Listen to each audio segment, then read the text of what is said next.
Hello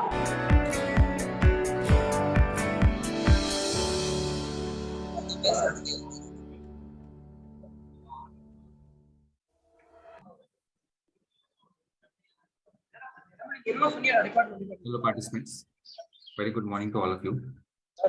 We'll wait for some time, then we'll start the session. Okay, thank you so much.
So, very good morning to all the participants.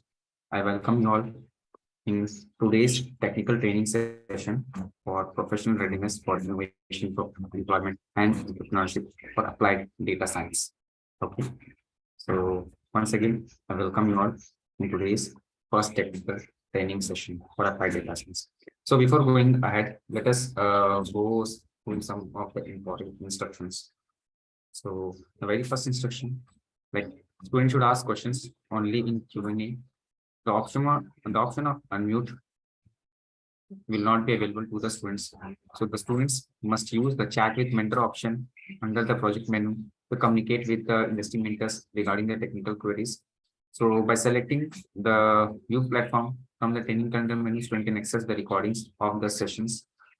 While attending training sessions, students should closely adhere to the project timelines and perform all the project related tasks.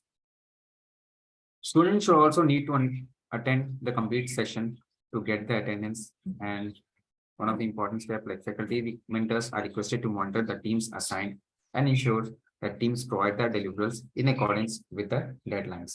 Okay, so this are some of the important instructions that you need to follow while taking this technical training session.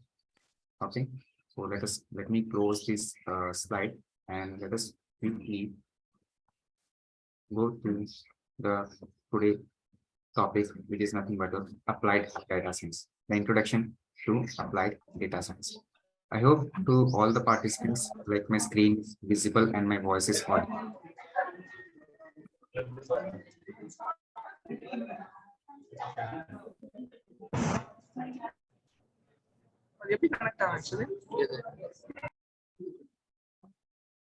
I request all the participants to please go on mute. Otherwise, I will be forced to remove you from the session. So it's better, please go on mute so that others don't get disturbed, as there is a recording going on. So these recordings will be available to you only. So if you disturb in the sessions, so then you will be only facing difficulty while hearing out the recordings. So it's better, please note this instruction and please go on mute. If you're joining, please go on mute immediately.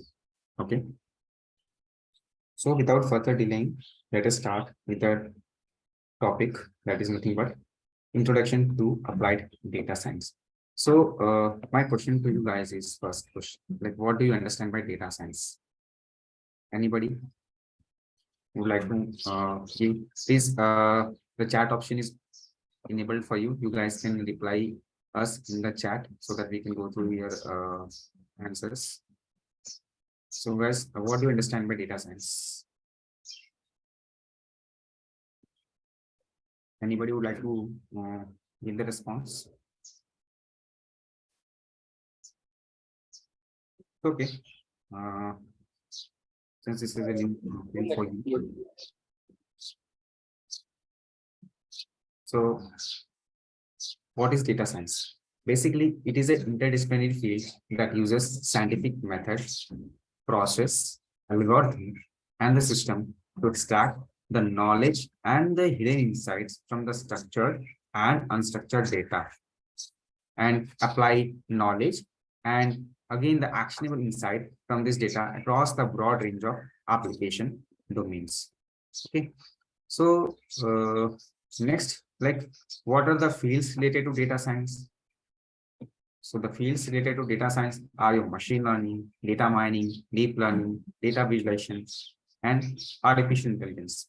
Okay, so let us quickly move to the next slide and understand these concepts more in detail. Okay.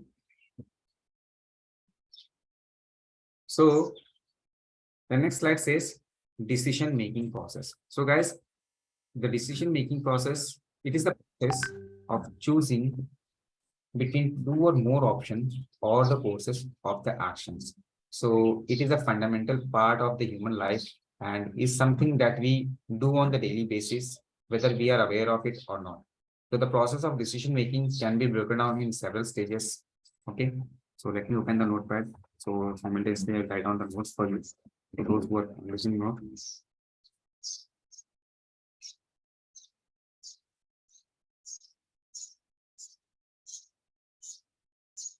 Just 3 minutes.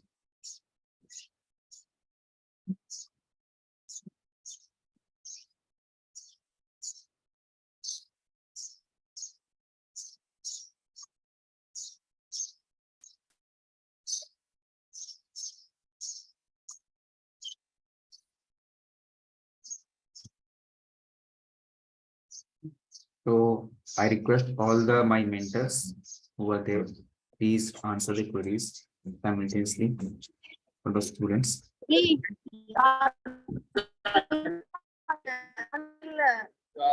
வாட்ஸ்அப்ல அனுப்பிச்சிருக்காங்க பாரு இங்க பாரு Afin Fatima, please go on mute.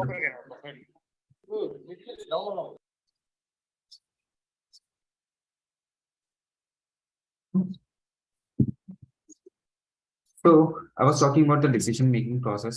So the process of decision making can be broken down into several stages. So process of decision making.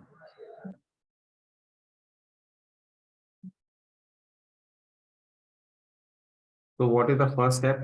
The first process step is identification of the problem that requires decision.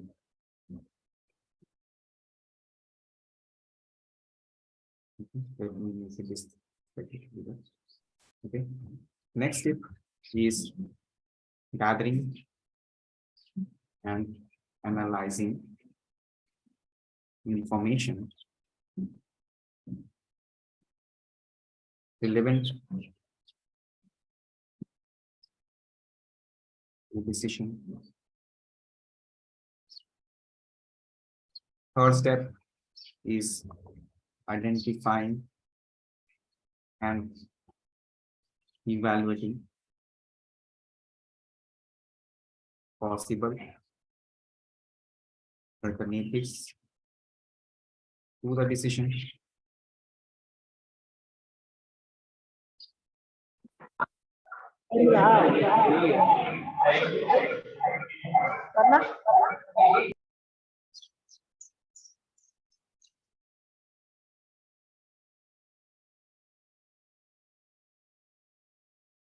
Vineet, I'm making you the post. So if you found any people unmute, please make them unmute. Okay.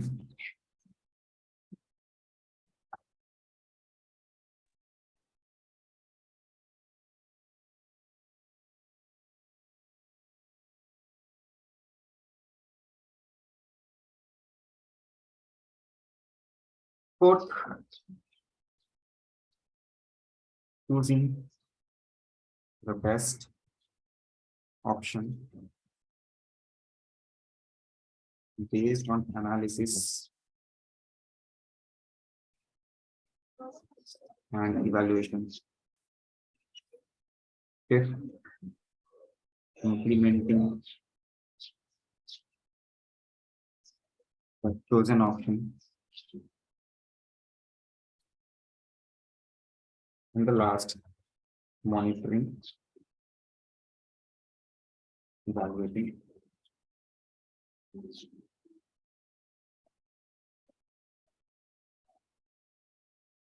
The result.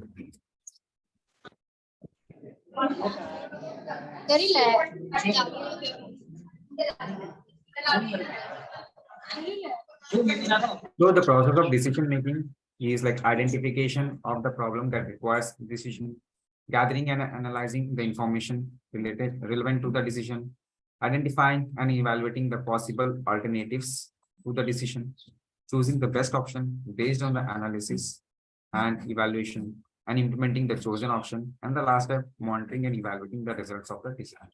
So the decision-making process can be influenced by a variety of factors, including personal values, beliefs, emotions, past experience, and external pressures. So it is important to be aware of these factors and to try to minimize their influence in order to make a rational and effective decision. So additionally, it is important to be flexible and adaptable to in the decision-making process, as unexpected changes or new informations may require reassessment and adjustment of the chosen course of the action. Okay. So if you talk about there are two types of decision-making process. One is traditional decision-making process, and another one was is the data-driven decision-making process. So let us first talk about the traditional decision-making process. So if you talk about the in ancient times, basically, if any patient goes to the physicians, the physicians basically used to treat their patients on the basis of symptoms. So in the same manner, today, the physicians take the decision. Basically, if you talk about like in ancient times, and just imagine like in ancient times, the physicians basically used to treat the patients on the basis of symptoms. So in the same manner, manager takes decision on the basis of their experience, knowledge, and intuitions. I'm talking about the traditional decision making. So, however, in the data decision driven decision making, today, if you see that doctors not only relies on the external symptoms that is said to them by the patients, but they also make accurate use of the available diagnostics tools like your X-ray, MRI, ECG to predict the problem basically, right? So similar way, the management also uses the scientific methods for determining the objectives of the organization. So if you see, so traditional is a form of institution driven decision making. Basically, they relies on the gut feelings, make best guesses. They relies heavily on the previous experiences and inherently, which is basically inherently risky. Okay. And if you talk about the data driven decision making, they relies on the facts. They basically rely on the data. The choices, whatever they get there, those choices are tested, then inspired by the previous experience and is risk averse and their directives. Basically, it involves like this step, the data driven decision making involves identifying the problem, analyzing the problem, diagnosing the problem, and discovering the alternatives to find the solution to the problem. And they finally evaluate the alternatives in the sense it is a process of measuring the positive pros and the cons consequences of each alternative, and out of those different alternatives they select the best alternative and they implement their decision. Okay, so today the business management is based on the decision, and basically an expert has to take a decision after carefully analyzing of the problem or the situation. My voice is not clear. Is that, guys? Can you please confirm my voice is clear or not? Hello, participants.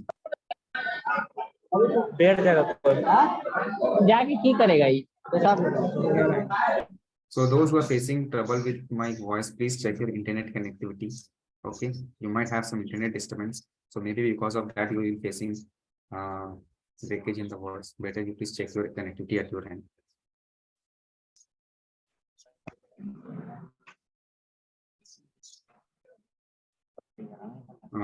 I am just watching. What about others? Can you please confirm?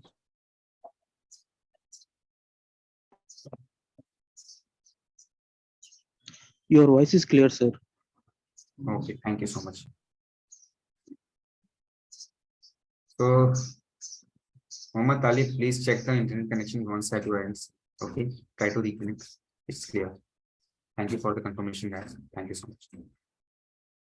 Okay, so this was like about data-driven decision making. So earlier, companies were trying to take the decision based on the gut feelings, experience, knowledge, and the intuition. But today, the companies take the decision based on the facts and the figures, what the past experience. Then they take their relevant decision. Okay, so this is the difference between the traditional and data-driven decision making. So today, people or compete when the people, organizations, whether it is a small or large scale, they follow data-driven decision makings in order to succeed in with their competitors. Okay. So this is basically a small life cycle of data-driven decision making. Basically, if you talk about it, is a small life cycle of the machine learning or the applied data science, where we get the data, try to store the data on a respective cloud or any database, and then we try to connect that we apply different machine learning algorithms.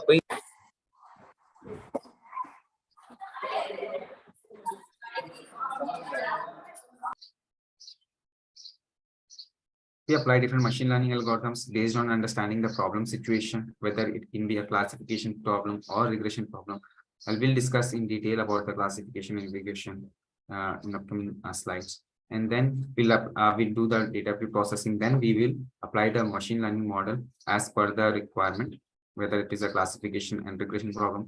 Once we when we apply machine learning model, then we will test our model to recognize the data, okay, in real time as well in the data given decision. Next, like the question is, what is data science?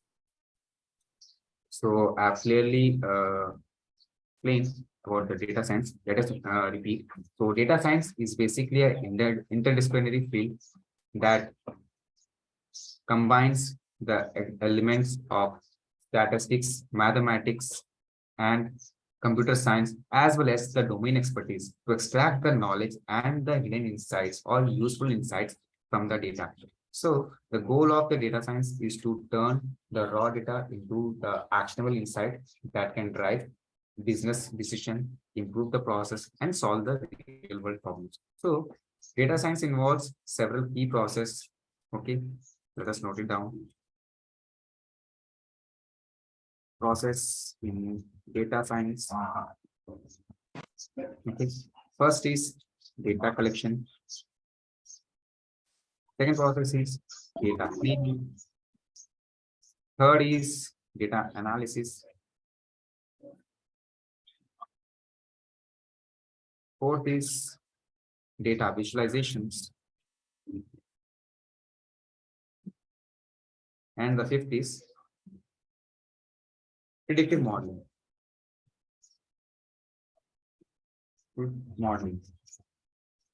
So if you talk about data collection, so data collection is the first step in the data science, which is like collecting the data from the various sources, including the database, API, and web scraping.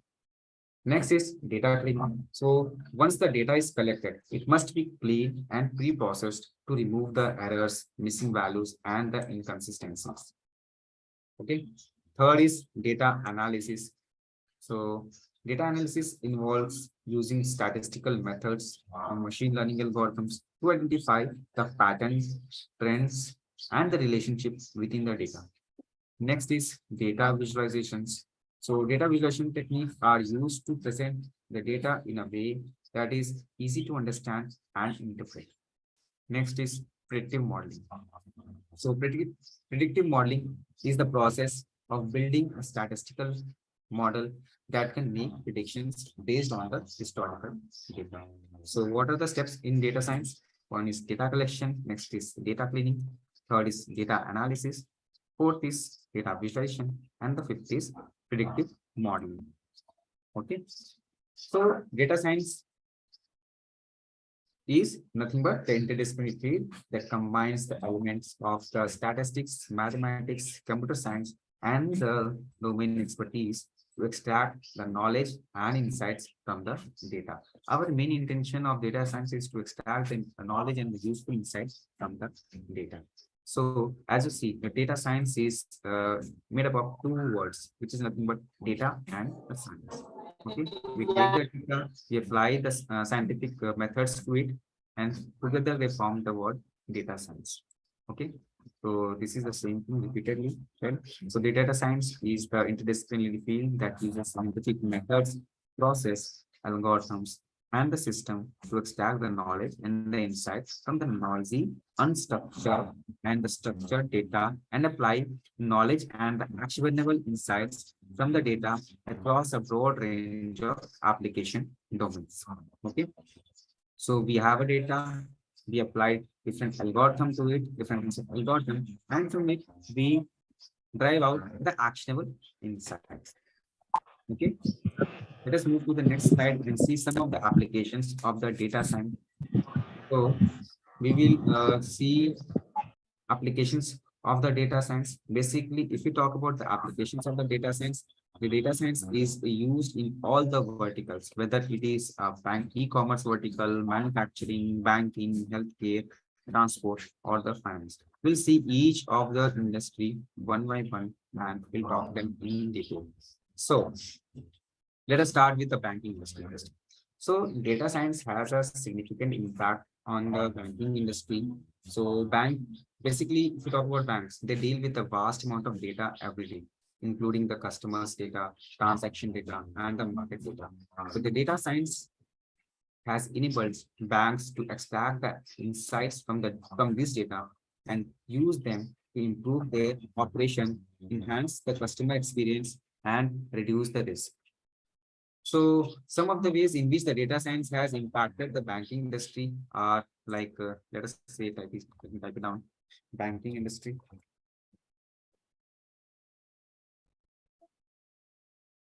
So first is fraud detection and prevention. So basically, banks use the data science to detect and prevent the fraud by analyzing the transaction patterns and identifying the unusual behavior. So machine learning algorithms are used to learn from the historical data and detect basically the patterns that indicate the fraudulent activities. Next is risk management. Risk management. So data science is used to identify and manage the risk in the banking industry. So predictive models are basically used to analyze the market trends, credit risks, and other factors that can impact the bank's financial health. Next is customer segmentation and marketing. Next is customer segmentation and marketing. So bank uses the data science to segment their customers and create targeted marketing campaign. So by analyzing the customer's behavior, banks can create a personalized offers and messages that resonate with their customers. Okay. ಏನಿಲ್ಲ bro. The data science has been applying. So next is credit scoring.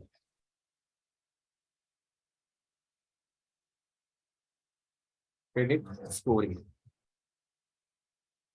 So data science is used to develop the credit scoring models that help banks access the credit worthiness of the borrowers. So this model take into the account a range of factors, including the credit history, income, and the employment status.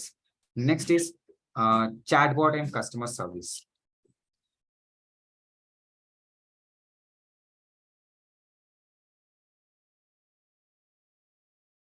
So banks are using data science to develop the chatbots and other automated customer service tools. So these tools can basically help the customers with simple inquiries, freeing up customer service agents to focus on like more complex issues. So we have talked about the banking industry.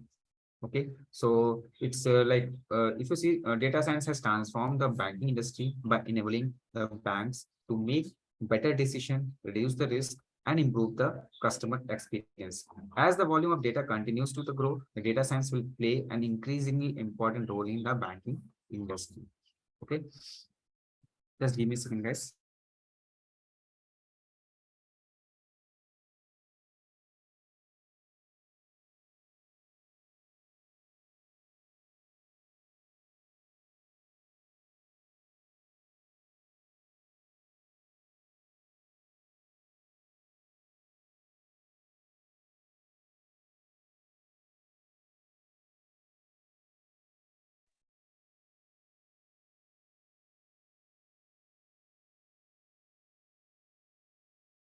Next, we'll talk about healthcare sector.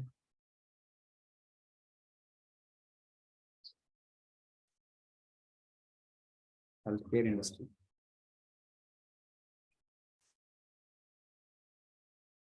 So data science has had a significant impact on the healthcare industry. So with the amount of health data being generated growing exponentially, data science has enabled healthcare providers to analyze and interpret this data to improve the patient outcomes, optimize the operation, and reduce the cost. So some of the ways in which the data science has impacted the healthcare industries are as follows. Like I'll write it on the first, some of the important impacts in healthcare industries. Like first is precision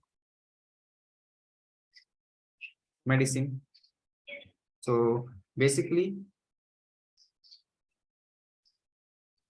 the data science has enabled the development of precision medicines where the doctors can use the data to tailor the treatment to specific needs of the individual patients. So by analyzing the patient data, such as the genetic information and the medical history, doctors can create a personalized treatment plan so that will be more effective and have fewer side effects.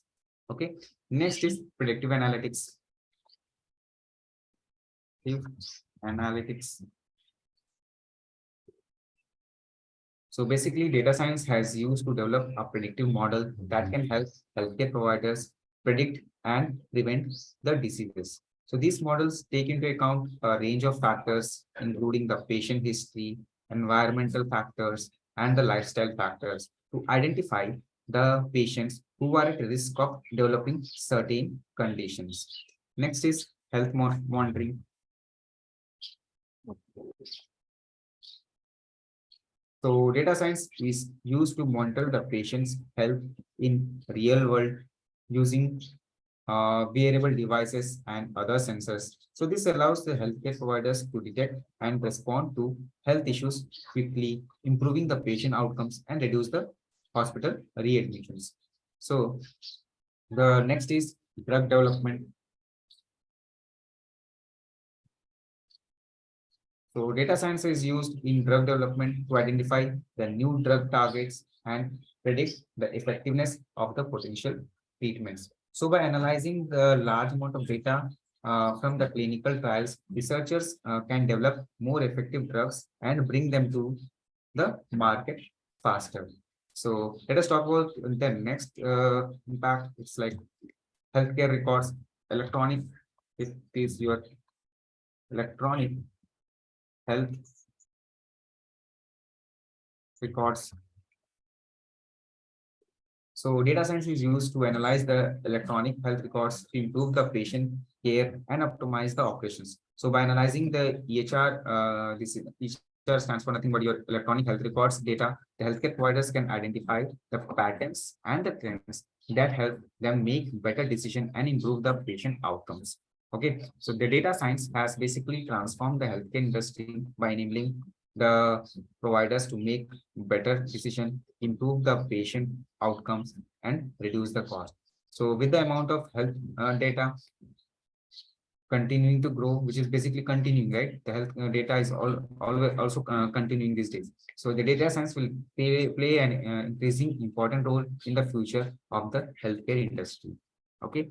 Now let us talk about the third industry, which is your manufacturing industry. So this is your fifth one.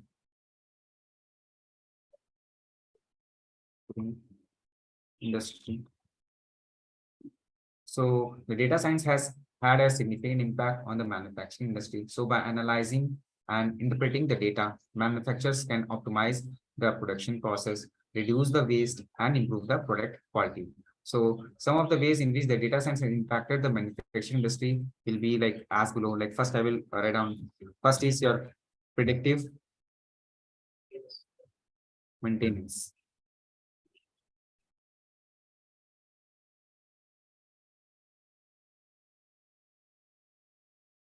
Okay, so the data science is used to predict when equipment is likely to fail, allowing manufacturers to schedule maintenance before a breakdown occurs. So this approach basically reduces the downtime and improve the productivity.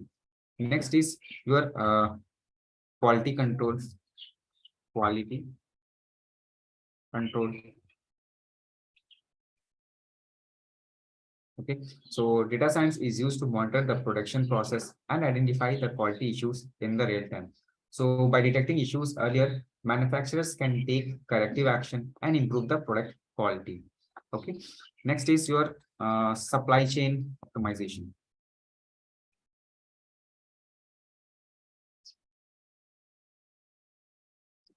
So data science is used to optimize the supply chain operations by predicting demand and managing the inventory levels. So this approach basically reduces the cost and improves the delivery times. Next is your process optimization.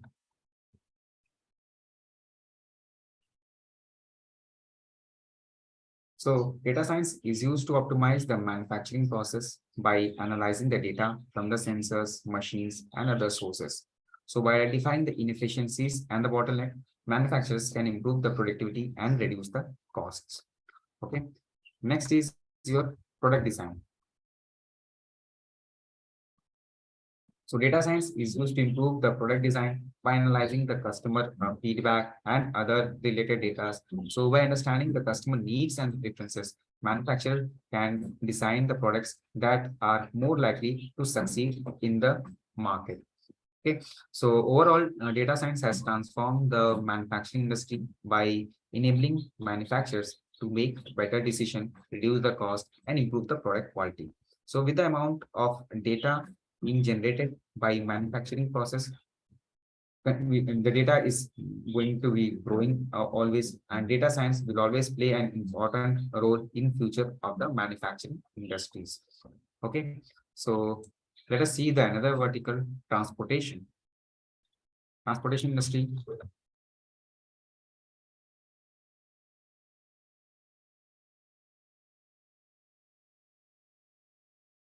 So data science has a significant impact on the transportation industry with the amount of data being generated by transportation system, which is nothing but growing exponentially. Data science has enabled transportations provided to optimize the operation, improve the safety, and enhance the customer experience. So some of the ways in which data science can impact the transportation industry, I'll write it down. Like first is your traffic management.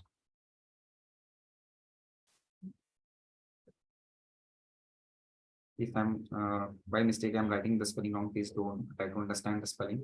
So first is traffic management. So the data science is used to manage the traffic by analyzing the data from the sensors, cameras, and other sources. So by understanding the traffic pattern, transportation providers can optimize the routes and reduce the congestion, improving the travel time and reduce the emissions.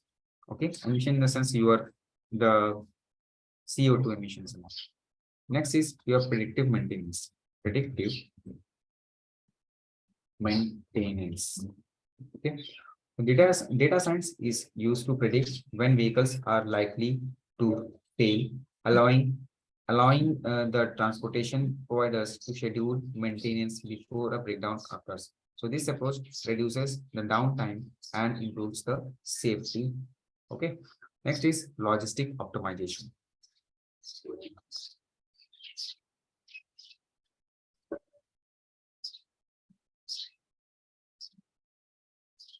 So data science is used to optimize the logistic operations by predicting demand and managing the inventory levels. So this approach basically reduces the costs and improves the delivery times. So next is customer experience.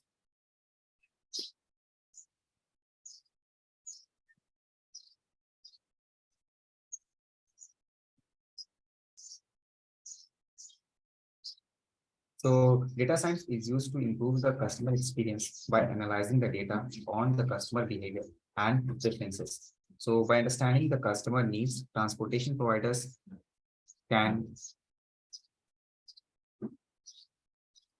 create a personalized services and tailored marketing campaign. Okay, so these are some of the important ways how the transportation industry is impacted by the data science. Basically, it has enabled transportation to optimize the operation, improve the safety, and enhance the customer experience. Now let us move with the next industry, which is your e-commerce industry.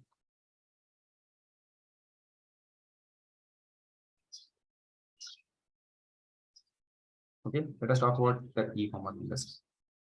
So data science has significant impact on the e-commerce industry with the amount of data being generated by e-commerce platform growing exponentially. So data science has enabled e-commerce businesses to optimize the operation, improve the customer experience, and increase the sales. So if I talk about the e-commerce platform, what are the famous e-commerce platform as of now, like Flipkart, Amazon, Meesho, etc. and all. Okay. So there are here I'll just mention some of the ways in which how the data science has impacted the e-commerce industry. So the first is personalization. Personalization. Okay. So data science is used to personalize the shopping experience by analyzing the customer data and the behavior, like how often he has visited the website, what is the kind of product he's looking for, the purchase.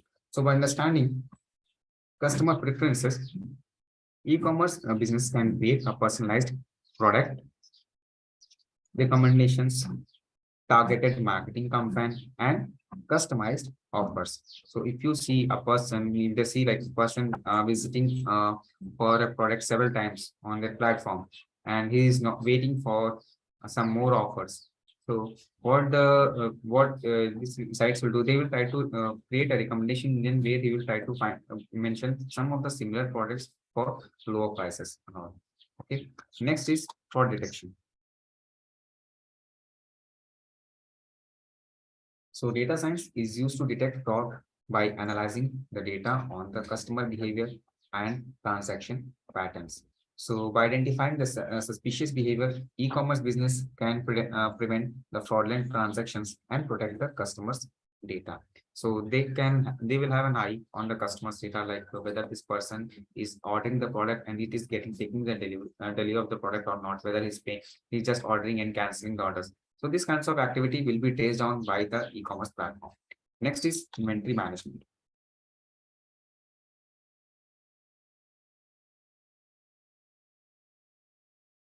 Okay, so data science is also used to optimize the inventory management by predicting the demand and managing the inventory levels. So by understanding the customer demand, e-commerce business can reduce the cost by stocking the right products in the right quantities. So if they analyze the demand, so they will try to maintain the right quantity of stock unless and until if they don't know what all these things, if you see about the local shops, if they don't know about the product demand, they will try to keep a lot of the products, right? But with the help of this kind of technology, they will try to understand the demand. Based on that, they will maintain the inventory levels. Okay. Next is pricing optimization. Okay. So data science is used to optimize the pricing by analyzing the data on the customer behavior, competitor pricing, and the market trends. So by setting the optimal prices, e-commerce business can increase the sales and the profitability. As I mentioned before, how the pricing and all. Next is customer service. What is your customer service? Okay. So data science is used to improve the customer service by analyzing the data on the customer interaction and the feedback. So by understanding the customer needs and preferences, e-commerce business can provide a better customer support and enhance the overall customer experience. Okay. So overall, as I mentioned, data science has transformed the e-commerce industry by enabling the businesses to make better decisions, increase the sales, and improve the customer experience. So with the amount of data being generated by e-commerce platform, which is again continuing to grow, data science will play an important role in the future of the e-commerce. Okay. Now let us talk about the another vertical, which is your finance. Okay. Finance industry.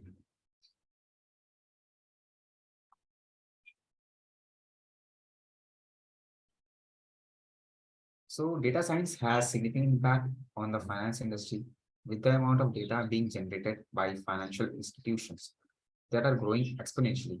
Data science has enabled finance professionals to analyze the large data set, detect the patterns and the trends, and make informed decisions. So some of the ways how the data science can impact the finance industry, it will be like first is risk management.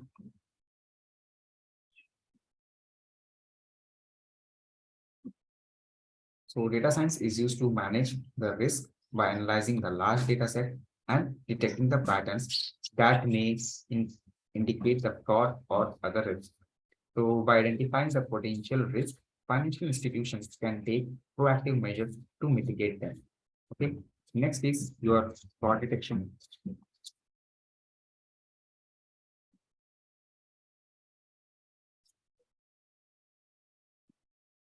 So data science is used to basically detect frauds by analyzing data on customer behavior and transaction patterns.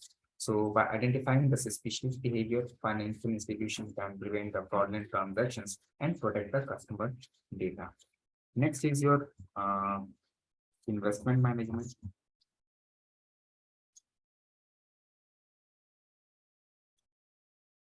So data science is used to optimize the investment decision by analyzing the data on marketing trends, economic indicator, and company's performance. So by analyzing the large data set, investment managers can make informed investment and decision and improve the investment performance. Next is your customer service. So data science is used to improve the customer service by analyzing the data on the customer interaction and feedback.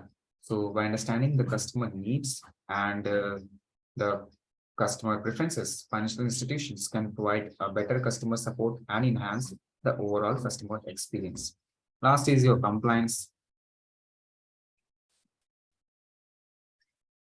So data science is used to ensure the compliance with the regulations by analyzing the data on transactions and other activities.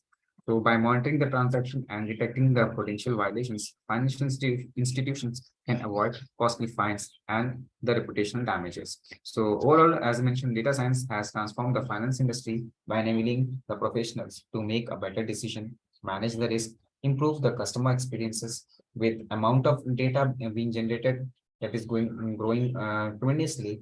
So data science will play an important role in the future of finance as well.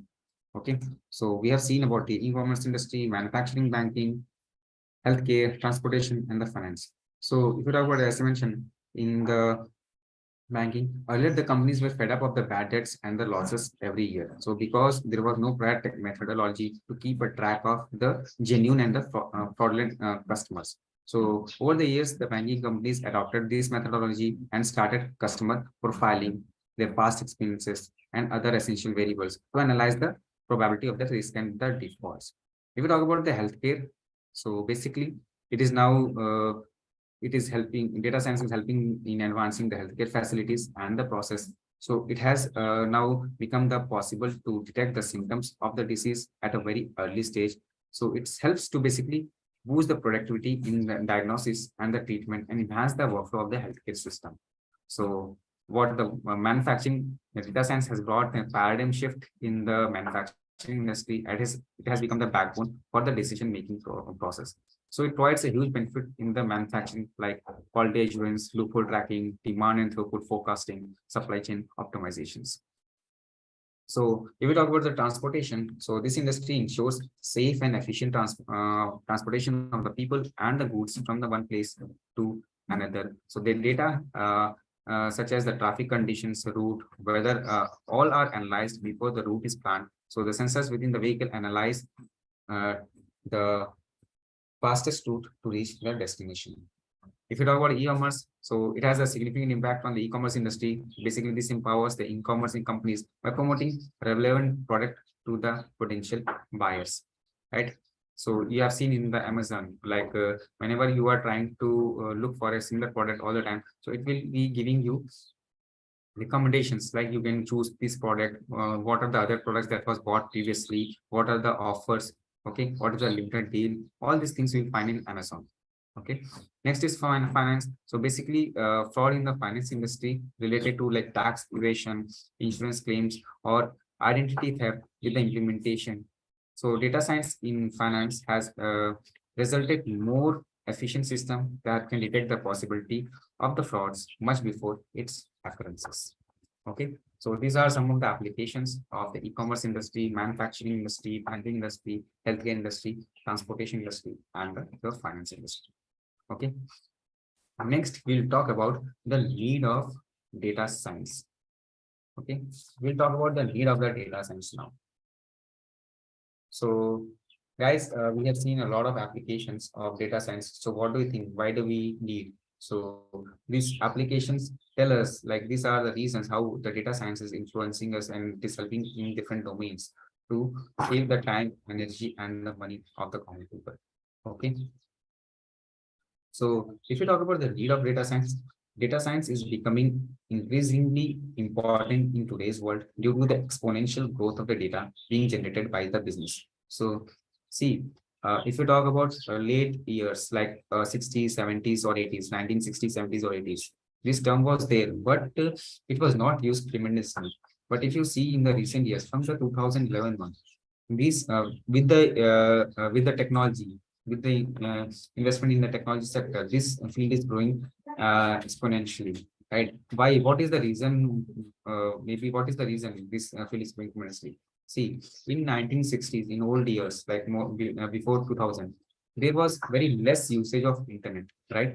People rarely know about the internet. They rarely know about the data. They rarely know about the usage of how they can access the internet and all. They had very less facilities. But after this 2000 and after 2011, you can see the data, the usage of internet is increased very tremendously.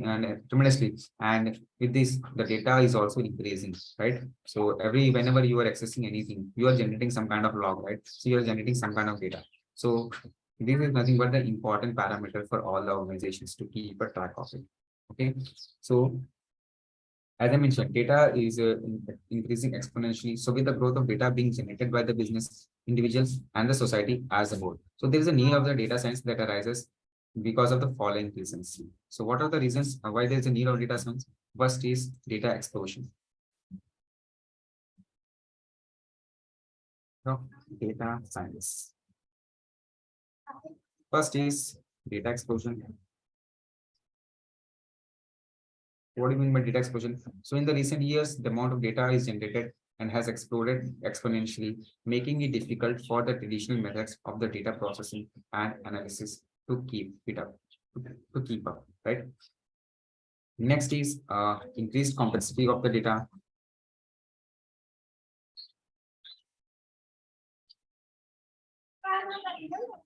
Increased complexity of data. So the data being generated is increasingly complex, coming from variety of sources, so including the structured and unstructured data, images, audio, and the video. So the volume and the complexity of this data requires a sophisticated and analytical technique to extract the meaningful insights.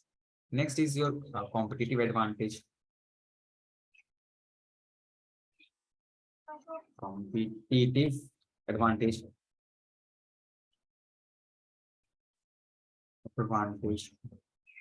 So in today's high competitive business landscape, the organizations that are able to harness the power of the data to make informed decisions are basically more likely to gain a competitive edge over the competitors. Okay. Next is your improved decision making. Improved decision making. Improved decision making. So data science provides the tools and the techniques necessary to process and analyze the large volume of data quickly and accurately. So this basically enables the organizations to make an informed decision based on the data-driven insights rather than the gut insights. So in traditional, you have seen they follow the gut feelings, their intuitions, and they take the decision. But here they will take the advantage of the data. Okay. Next is your innovation.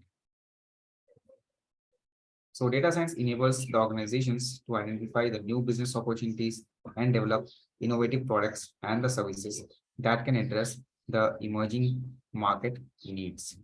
Okay. Last, your predictive analytics. So with the use of data science, organizations can use predictive analytics to forecast the future trends and the patterns, enabling them to make proactive decisions rather than the reactive ones. So data science is becoming increasingly important in today's world due to the enormous amount of data being generated. So it is increasingly a complexity. It is increasing the complexity. So the need of competitive advantage and the ability to improve the decision making, drive innovations, and use predictive analytics to forecast the future trends. Okay. So if you talk about the revolution of the technology, so the revolution of data science can be seen in the ways businesses, organizations, and the governments are making decisions. So data science is a field that involves the use of statistical and the computational methods to analyze and interpret the data. So the goal of data science is to extract the insights from the data and use them to make better decisions. So data science has revolutionized in many fields, as I mentioned before, like including healthcare, finance, marketing, and sports. For example, in healthcare, data science is used to predict and prevent the disease outbreak, diagnose illness, and personalize the treatment plans. So in finance, data science is used for fraudulent detection, risk management, and algorithm trading. In marketing, data science is used to personalize the marketing campaign and target the customers more effectively. In sports sector, data science is used to analyze the players' performance, optimize team strategies, and improve the fan engagement. So data science has led to the development of new technologies and the tools such as machine learning and artificial intelligence. So these technologies are enabling businesses to automate the task, improve the decision-making process, and create new products and the services. So revolution of data science is transforming the way we live and the work. So it is enabling to make better decisions, solve complex problems, and create new opportunities for innovation and the growth. Okay, so this was the discussion regarding the need for data science. Okay, so now let us move to the next slide, which says the basically your components of data science. So what are the components of data science? So these are the components of data science. Just a second, guys.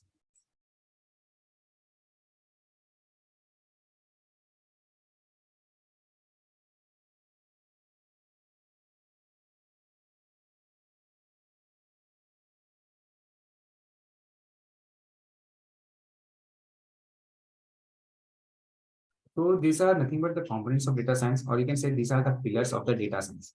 So what are the pillars? First is data. Data is nothing but your the set of data set that you get, the records that you are going, the past data that you will be using in your product, in your data science.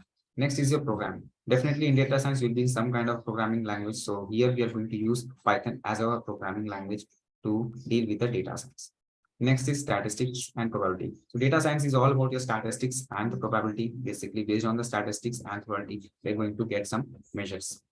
Next is your machine learning. So basically, machine learning it is basically in machine learning we are trying to use different kinds of algorithms based on the problem statement, based on the problem, whether it is a classification or regression problem. Then we will do the machine learning algorithms.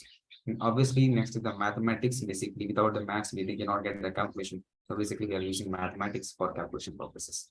Okay, so these are the components of the data science, which is nothing but your data, programming, statistics and probability, machine learning, and mathematics. Okay. So what are the skills required for the data science? So basically, you need to have a basic knowledge of the mathematics and statistics. Okay. So you have some kind of information of the computer science. Why computer science? Because we are dealing with a programming language such as Python here.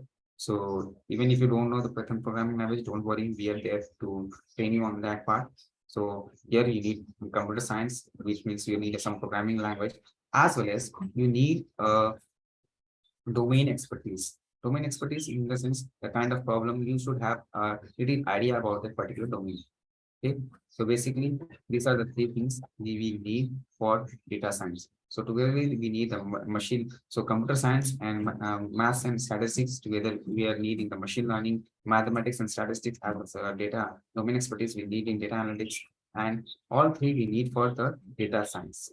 Okay, these two we need for software engineering. Okay, all three together we have data science. Okay, let us move to the next slide. So we have a slide which says about the artificial intelligence. So guys,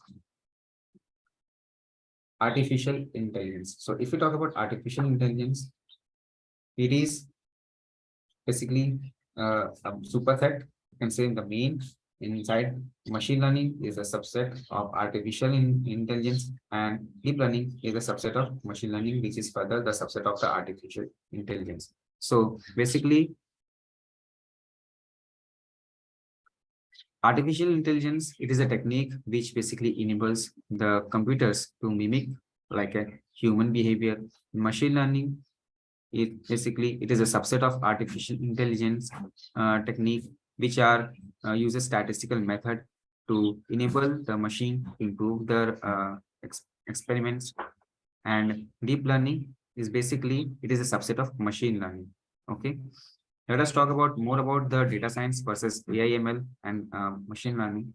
Okay, so data science, it is a practice of organizing and analyzing the data to gain insights that prove the helpful for human decision making process. Basically, since long we are discussing only on data science, so basically the main goal here is to analyze the past data, historical data, to get the useful insights so that we can implement in today's world and take better decision for tomorrow. Okay, so data science draws multiple fields that include statistics, mathematics, and computer science. Sure, we'll have break, but at 11 o'clock, please wait for some time. Okay, so artificial intelligence has become important tool for the data scientists.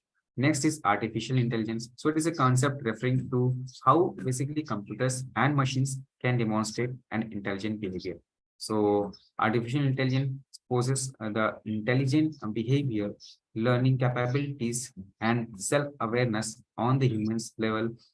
Still the science fictions. So AI refers to existing such as systems that focuses on learning and performing specific tasks. Okay. Next is machine learning. So it is a subcategory of artificial intelligence that enables computer algorithms to automatically learn from the data. So ML is the most common form of artificial intelligence in the real world applications, such as image recognition and natural language processing. So ML automates the process of analyzing the big data, allowing data scientists to focus on deriving the useful insights. Okay. Next, we'll see the tools that we need for data science. Okay, so out of these main tools, basically we are going to deal with the Jupyter Notebook for our Python programming. So this is a Python, and we'll be using NumPy, TensorFlow, Scikit-learn, Keras, SciPy, Pandas. Okay, so and these are the visualizations library, which is your Matplotlib, and there is one more library that is your Seaborn. Okay, so Python and R both can be used for machine learning, but here we are using Python program. Okay. So guys, I want to know from you guys, how do you guys understand Python? Can someone from the participants can tell me, like, are you aware of the Python language? Because if it is there, then you will also know the most of you will be having the same syllabus, right? So some of you can you just give me the response in the chat? Like, are you aware of the Python language?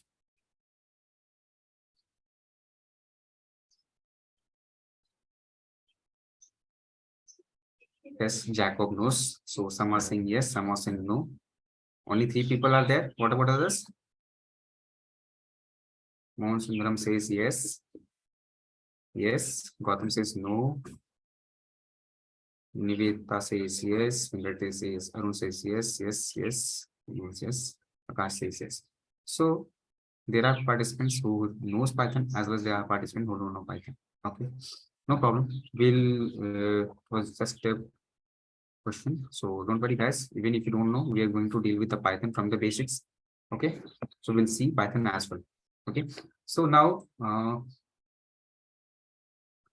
let us talk about the jobs in the data industry. So basically, okay, guys, thank you for the responses. Thank you.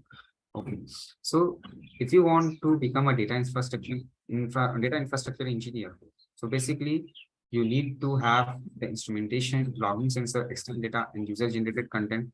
Basically, this is the collection of the data. This idea you should have. Okay, next is to become a data engineer. So aim of the data engineering is to move or store the data, which is nothing but reliable data flow. They deal with the reliable data flow infrastructures, pipelines, ETL, structured and the unstructured data storage. Okay. Next, if you want to become a data scientist or a data analyst, you should be aware about these steps as well as AIB testing, experimentation, simple algorithms, analytics, matrices, segments, aggregates, features, training data, cleaning anomaly detection. Okay. And if you want to become a machine learning engineer, you have to be deal with this. You should have this many skills and you should aware of this about these concepts. Okay.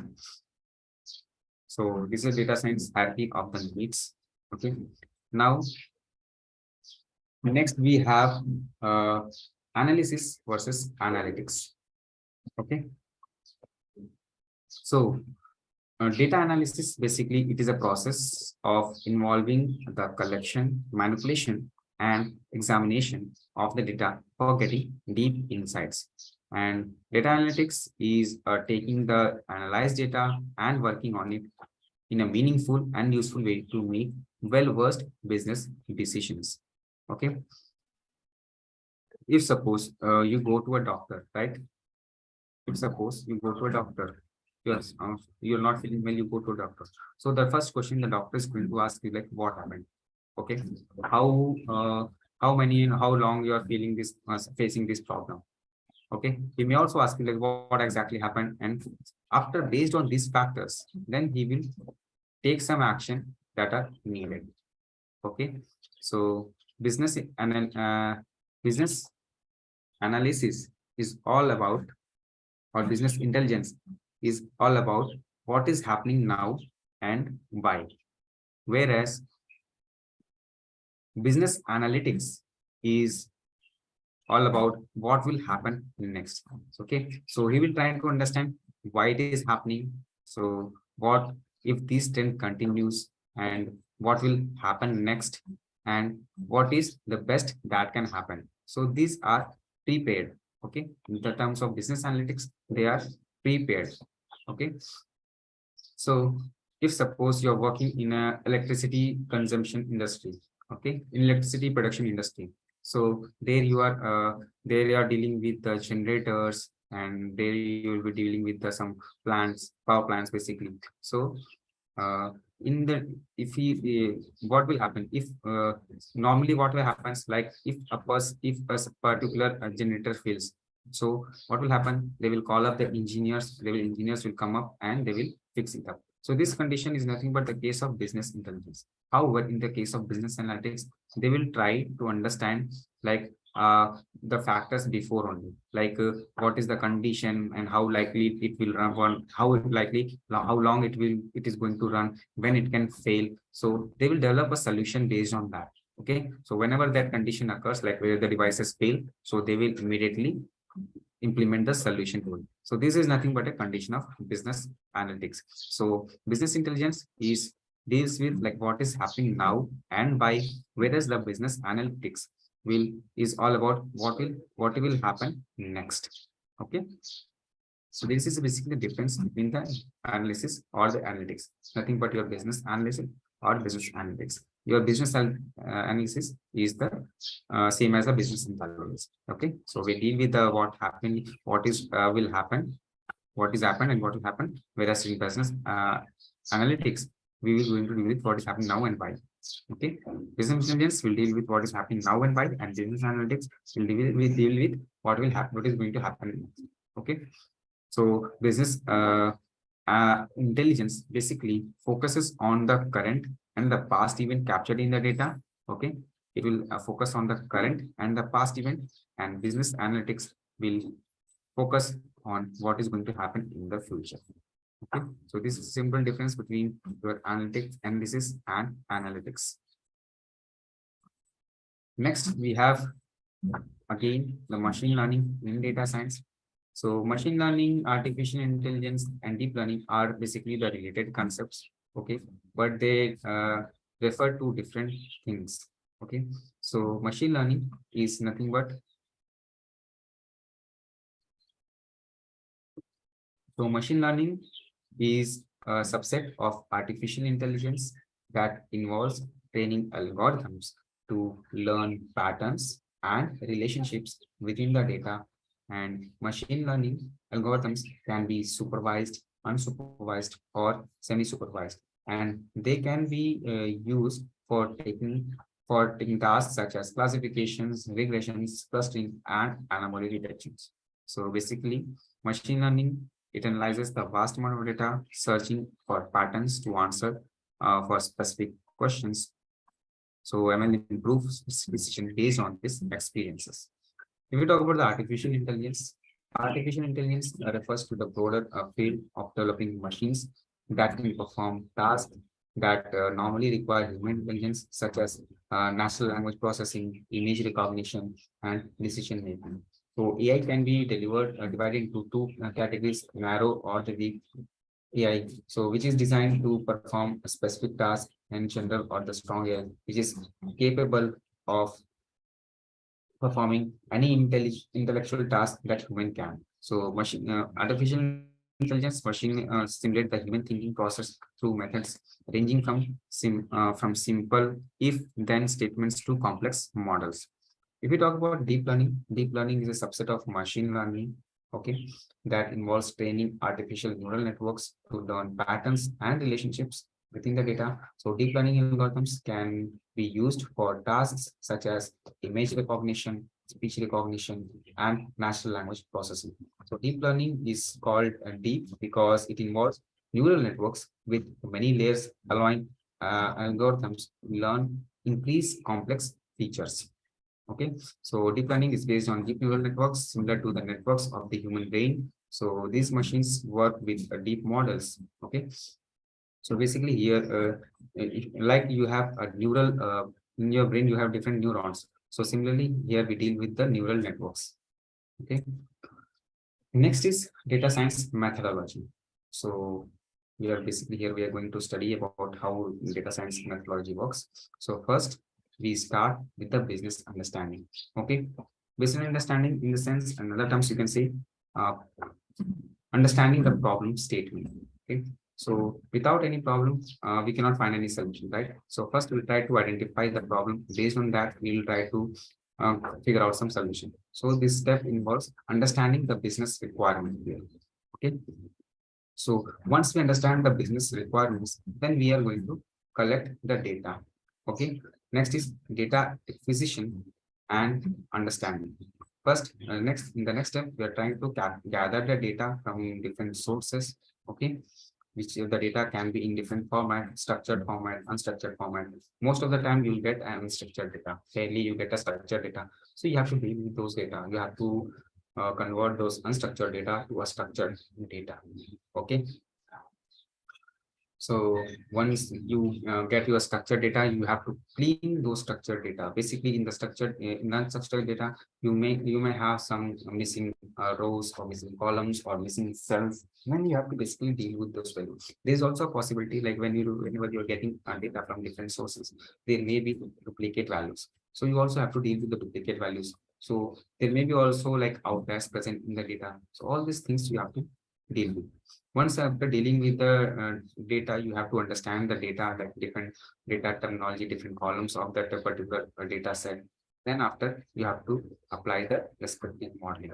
So once you understand your business requirement and once you have the data with your outcome column, you will be able to recognize, you will be able to get like whether this is a case of a binary classification, whether this is case of a classification problem or a case of regression problem. Based on that classification and regression, you are going to apply the respective algorithms. So we have a set of algorithms for classification problems, and we have a set of algorithms for regression problems. Based on the problem, you are going to apply the respective model to it. Okay. So basically, in your data set, you have to apply the respective modeling. And then with the same data set, you will be testing the same model with the given data set that you have. Okay. And once you test your data set, you are going to check the accuracy. Okay. If you're getting a good accuracy, then finally you will deploy your model. Okay.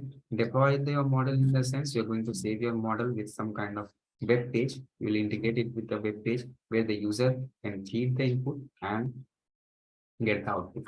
Okay. For suppose if you're working with for a healthcare company and you want uh, a software basically, which basically predicts whether the person is suffering from diabetes or not. Okay. So the your client doesn't know all these things in the backend, right? He just wants a simple user interface where he will feed some values, and based on those values, he should get whether the person is suffering from diabetes or not. So you have to create a model with the help of different attributes in such a way that user interface will be created like a form. Okay, in that form, once the user enters the value like your diabetes, your cholesterol level, sugar level, BP level, and based on these factors, the model should be able to predict whether the person will be suffering from diabetes or not. Okay, so this is your data science methodology. Okay, in easy and simple terms. So first you will start from here where you understand the problem statement. Then you will try to collect the data. You will understand the data. Then you will apply the respective algorithm to it. Okay, basically modeling in the sense you will apply the type of model to it. So in this modeling also you have to apply different algorithm. You have to treat it before, like you will impute the null values. You will do the scaling. Basically in your data set, all the values might be in different ranges, right? So you'll scale down the values in the same range. Okay, you will convert the categorical data to numerical data. Why categorical to numerical? Because my system can understand only numerical values, so I'll convert the categorical values into numerical values.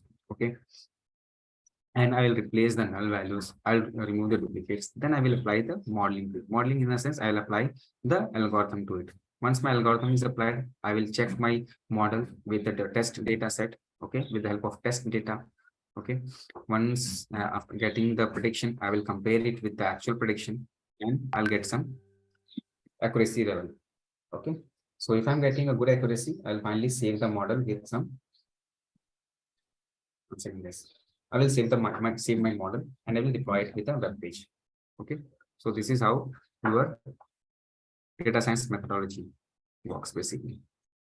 Okay, so let us talk about these things. Data science methodology again with some important steps. So first step, as I mentioned, business understanding. So the basic requirement here is to understand the right question of the business. So for example, if I talk about Uber, so like what percentage of time do drivers actually drive? How steady is their income? If you talk about the Oyo hotels, what is the average occupancy of the mediocre hotels? If you talk about the Alibaba, what are the per square feet profits of our warehouse? These are some of kind of the business understanding of the respective organizations. Okay. So in the business understanding step, we have to understand about the problem statement or the business, basically the business requirement. Okay. Next, if we talk about the data collection. So data collection or you can say data sources are basically of two types, the primary source and the secondary source. So if you talk about the primary data source, so here the data is collected for the first time. These are original and more reliable than the other type of data. So this kind of data is not being used for any statistical analysis before. Okay. If we talk about secondary data source, these are already been collected, analyzed, and published, and has undergone some kind of statistical reviewing. So the primary data source, there is a need to measure to obtain the data, and secondary data source, they contain ready-made data. Okay. Further, the secondary data source is classified into two types: internal source and the external source. If we talk about the internal source, so in several cases for certain analysis, data is collected from the records, archives, and various other sources within the organization itself. Okay. And if you talk about the external sources, so data may also be collected from various sources outside the organization for analytical purposes. So for example, if you talk about the internal sources, the data on sales, data on customers, data on financial exploitation issues is easily available in the organization itself, right? And if you talk about the external sources, the data on inflation, employment, GDP, and data on public transport market is available on the other platform on the web, and we can collect it out from there. Okay. If you talk about the next step, which is nothing but your data understanding. So this is a kind of data, okay, data set. So next first is metadata process. What is the metadata process? So metadata is basically the data which gives the information about the other data. So here we have to understand the column information like your date, here you mention your name of the state, latitude, longitude. This is nothing but the horizons and time, depth, cured. This is nothing but a issue COVID data set. Okay, how many recovered? So we have to understand about each column information. You have to understand that what is the column name, title, and what it is meant for. Next is the data measures. So here you have to understand about the input and the output variables. Okay. So if you see here in this data set, we have to understand what is my input and output variable. So if you talk about a data set, in this data set, we have two variables. One is independent variable and one is dependent variable. My target column, my output column is my dependent variable, and rest all the columns are my independent variable. Why independent variable? Because these variables, if I talk about variables, I mean to by the individual columns. Variables, I mean by individual columns. Okay. So independent variables in the sense like all the columns are independent of each other. However, they have an influence on the output variable, which is nothing but your target column. So that is the reason we call the output variable with as a dependent variable, because that is dependent on other variables, means it is dependent on other columns.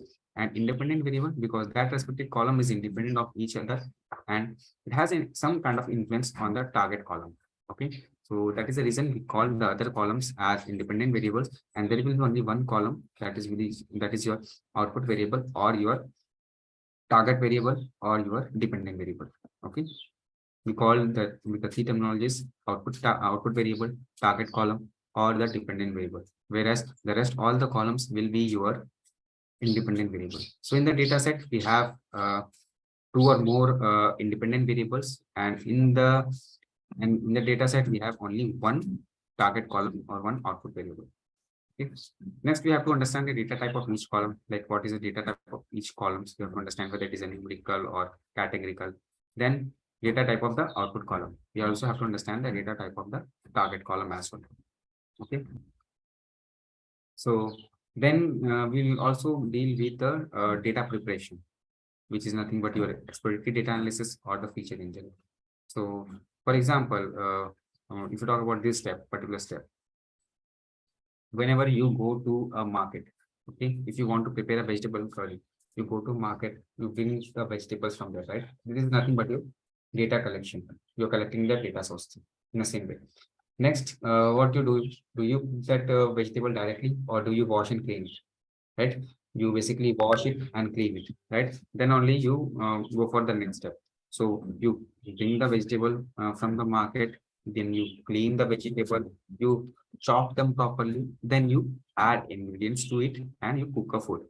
Okay.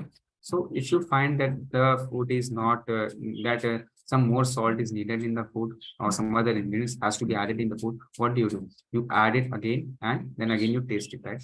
So this is nothing but your testing and this is your pre-processing. Okay.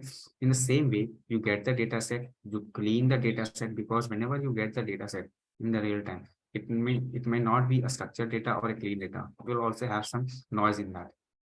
Noise in the data means there will be some issue, or you can say some kind of duplicate values or null values inside the data present. So you have to deal with all those things. So once you deal with all those things, finally you create the model, and then this is Kareem in the sense you're going to create the model and then you are going to test it. Okay, so this is your same as that data processing. So what are the things that you have to deal with the data processing? So we have to deal with the data integration, data cleaning, and data transformation. In data integration, basically, we gather the data from different sources and bring them into a common format, right? So we might have the data from different sources in different formats, right? One may be in CSV, one may be in Excel, one may be in PDF. So what we have to do, we have to deal with the data. We have to bring down them into a common format. Okay, saves the format. Next, we have data cleaning. In data cleaning, basically we clean the data set. So cleaning the data set in the sense means dealing with the missing data. Okay. as I mentioned, whenever you get a data set, there will be missing values, right? Like if you have got a record of 1,000 cells, okay, 1,000 rows. So there is obviously there will be some kind of missing cells or missing blank cells present inside. We represent the blank cells or the missing cells by NaN values, NaN. Okay, so we have to deal with all this NaN values, and we have to include with them with the correct values. Okay, so if it is a categorical data, we replace it with a mode, and if it is a numerical value, we replace it with a mean or the median. Next, we have to remove the noise from the data. Noise from the data in the sense there can be some kind of noise in the data, like the whenever there is a data entry process going on, there might be some kind of typing mistakes, like right, and there may be data entry transmission errors. There can be also like invalid entries, like for example in the age column, there are people who is doing the data entry have mentioned like some kind of value which is not appropriate. Okay, and if you talk about the age column, some invalid entries are there, like for age people have entered like negative values, so age cannot be negative, right? So these are nothing but all these things are the noise in the data. Okay, next we have to remove the outliers from the data. So basically the outliers are those data uh, that are not in the relation with the current data. So basically we have to remove the outliers from the data. Why? Because it influences our target value. Okay, basically it will create the biasness in the report. It will influence the mean or the median. So we have to deal with the outliers. Next, dealing with the duplicate data. So as I mentioned, there will be always duplicate data present in the report. Okay, if you are capturing the data from different sources, so there is the possibility that duplicate values will be there because of duplicate entries. So we have to deal with the duplicate entries. Why we are going to remove this duplicate data? Because if we don't remove the duplicate values, so it will the data that we have, it will take more time to train the model, right? Obviously, if you have a large data set, it is going to take some time to train the model. So the bigger the data, the more time is going to take to consume to create to apply to the model, right? So we have to deal with this duplicate data, so we remove the unwanted data. Next is removing the inconsistencies in the data. In the inconsistencies in the means, I mean to say like the incorrect date and time format, incorrect data type, all these things are the inconsistencies in the data. Next is data transformations. So data transformation in the sense we have to do with the feature scaling. As I mentioned, in that if you have a data set of age, salary, and age, experience, and the salary. Age might be in 2 digits, okay, and salary might be again, experience might be again in 1 or 2 digits, but salary will be in or definitely in 5 digits or 6 digits, right? So basically here we have to scale down these values in the same range. Otherwise, this value, this model, our model, machine learning model, will be get biased towards the column which has got higher weightage. Okay, so if we see the example of age, income, and the salary, age, experience, and the salary has got higher weightage because it has got 5 digits. So it may get biased toward those things. Next, dealing with the categorical data. Obviously, in the data set, we might have the data in the form of categories and the columns, right? Might have some columns which have got categorical values. So we have to deal with those categorical columns and we have to convert those categorical values into the numerical values. Okay. So there are different ways that we're going to study later. Next is dealing with the imbalanced data. First, let us understand like what is an imbalanced data. So if I have a data set and in my data set, I have independent variables and the dependent variables. If I say dependent variables, I mean to say like dependent variables is nothing but your target column. So as I mentioned in example, like diabetes record example. So in my target column, I have a column, my name of the column is diabetic prediction. Okay, so that column says whether the person is suffering from diabetes or not. Okay, so it will have two outputs like yes or no. Okay, so if I have got the records of yes, number of if the number of observations for yes is very higher as compared to no observations, then that situation is called imbalanced data set. Why imbalanced data set? Because in my target column, the number of observations for one particular category is very higher or very more than as compared to the other category. Okay, this is the reason that is called balance category and data set. So we have to deal with the balance data set with some technologies that we're going to discuss later. So we have to deal with this imbalance data set. So in the imbalance data set, the data the number of the observations which are on higher side are called majority observations, and the observations which are has got less number of counts, that is called minority. So we have to deal with this imbalance data set. Next is dimension indection. Dimension indection in the sense we have to reduce down the dimensions from high dimension space to the lower dimension. Okay, next is feature engineering. So in feature engineering, we'll try to mention or add some artificial columns if required to enhance the accuracy. If suppose we are creating a model and accuracy that we're getting is very low, like in 40s, 50s, 60s%. So obviously that is not a good accuracy, right? So we have to deal with that particular things. So that is the case. We are doing feature engineering. Then finally we'll go with the train test of the data. Okay. Train test of the data in the sense we are going to split the data set, complete data set into two things: training data set and the testing data set. Okay. Next is data splitting. Let us do one thing. We'll take a quick 10 minutes break. It's 11. We'll take a 10 minutes break. Please come back and then we'll continue. Okay, guys. Thank you. Please have some water and please come back soon.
we are having a break. Just give me some 1 minute. We'll continue.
Hey guys, welcome back.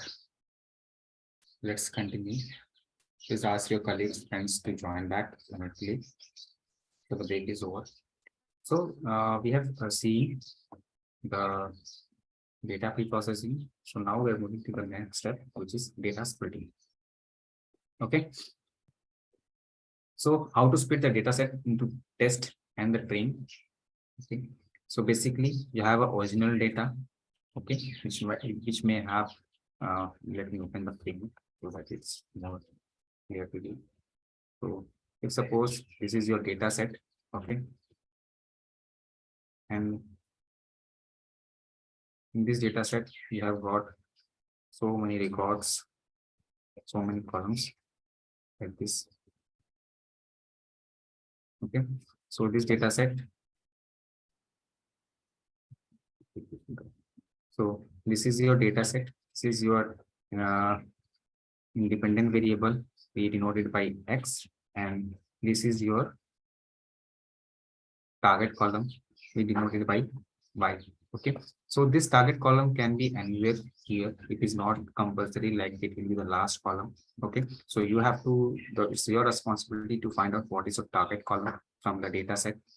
Okay, so you have this kind of data set. For suppose this data set, you have got 1,000 records. There is 1,000 records here. Okay, from here like 1, 2, 3, like this 1, 2, 3, 4, like this. You've got 1,000 records. So in this data set, basically what you have to do, you have to split the data set into 70-30 or 80-20 ratio. 70-30 or 80-20 ratio. Okay, where 70% is your training data set, okay, training data set, and 30% is your test data set.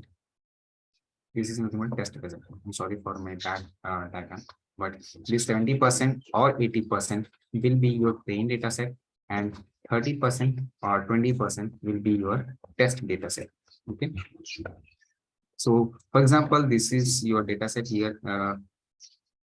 This is your training data set, So this is the way you're going to split. So this is your train data set and this is your test data set. Okay. So basically you'll be splitting your data set into train data set, and this remaining data set will be your test data set. Okay. So if as I mentioned, this is your X and this is Y. So this data set will be called as X train, and this will call your Y train. Similarly, as we are splitting this, the remaining 30%, this will be called as X test, and this will call your Y test. Okay, so this is how you're going to split the data set. So you have a data set where you have multiple columns. So this all your independent variables will be denoted by X and your dependent variable will be denoted by Y. So you have to split your data set into train and test. So basically the splitting ratio can be 70-30 or 80-20, where the majority of the data set, which is like 70 or 80, will be acting as your training data set, and the leftover 30 or 20% will be like your test data set. Okay, so this data set will be called as so this data set here from here, all the independent will be called as X train, and this Y data set or your target column will be called Y train. Okay. Similarly, the test data set, testing data set, this will be called X test, and this will be called your Y test. Okay. This is how you're going to split the data set into X and Y, and training data set and testing data set. Okay. And obviously this is going to be random, right? It is not fixed like this, but it is going to be random. Just for a demonstration purpose, I've shown you this so that you can understand. But this splitting of train and test is going to be random. Okay, so it's not train test. Now building and training the models. So basically, I'll give you a workflow like about the machine learning model cycle. So basically, you have got your data set. You will train the data set. Then you will train those data set. As I mentioned, you have split the data set into two parts, right? X train, Y train, X test and Y test. So these two both things, X train and Y train, will be used for training purpose. Training in the first means you are going to fit the model. Okay. So you'll be using X train and Y train for training the data, training the model. So once you train the model, okay, model in the sense you can use your classification algorithm or regression algorithm based on the problem situations. Okay. So once you train the model, then you're going to apply. One second, guys.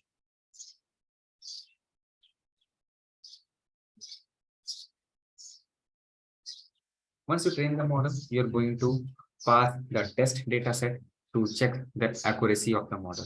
Okay, you will pass the test data set in the sense here next step you're going to pass only X test data set. Okay.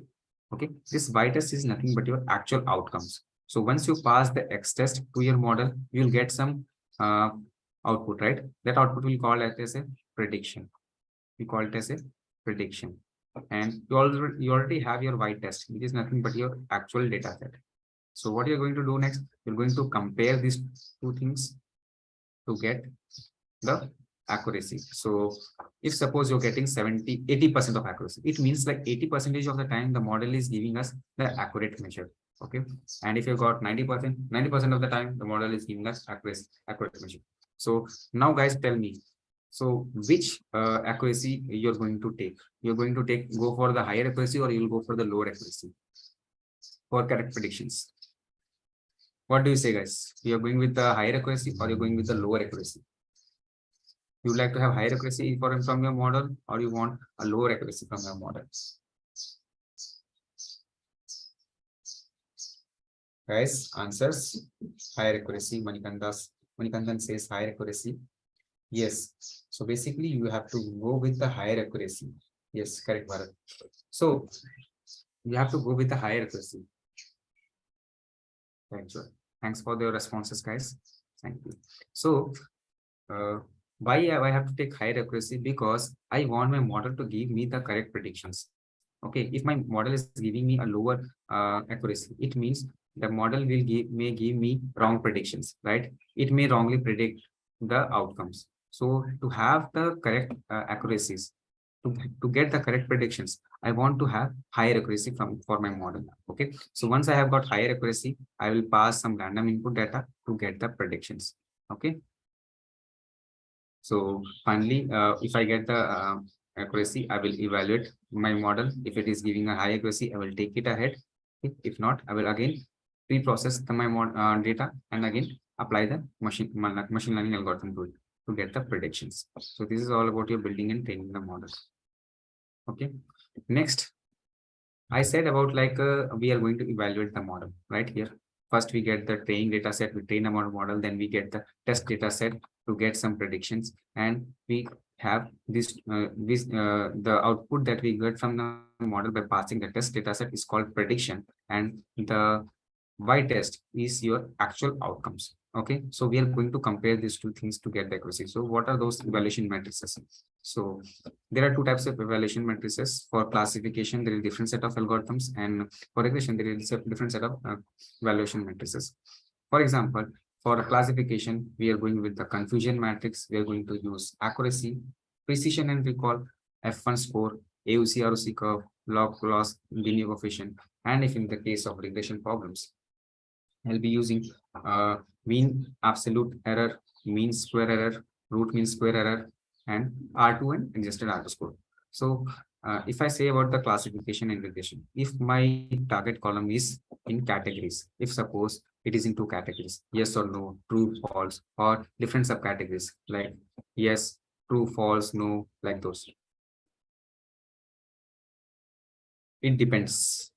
It depends basically. It's not always that they will give high accuracy. It depends basically. In that we get the option to mention the specific parameters to it. We'll discuss on this once we are coming on that particular concept. So, and as I mentioned, for classification, you may have the target column in categories. Okay, either two categories or more categories. And in regression, you have the outcome in the continuous numerical value. For example, I have a problem statement like house price prediction. So my target column will be the price of the house. So it cannot be categories, right? It will be a continuous numerical value. So those kind of problems are nothing but regression problems, which is continuous numerical values, and anything which has the target column in categories are classification problems. Don't worry, guys. We have a separate model for evaluation matrices that we're going to discuss on this once we are completed with the machine learning algorithms. Okay.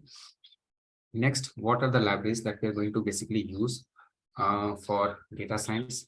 So we are going to use Keras, TensorFlow, Pandas, Matplotlib, Seaborn, NumPy, and sklearn. So guys, my question is, what is this symbol? Do you understand? What is this symbol? Anybody? What is this symbol called?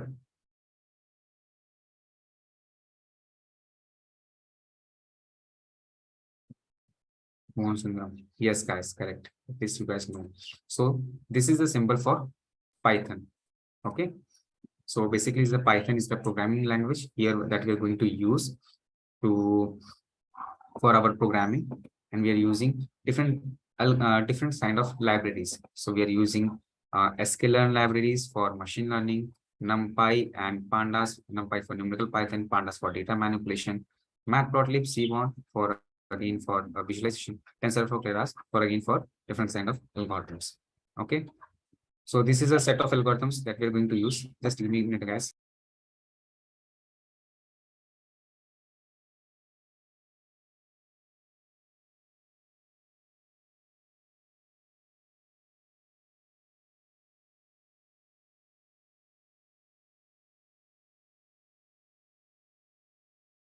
Just give me a minute.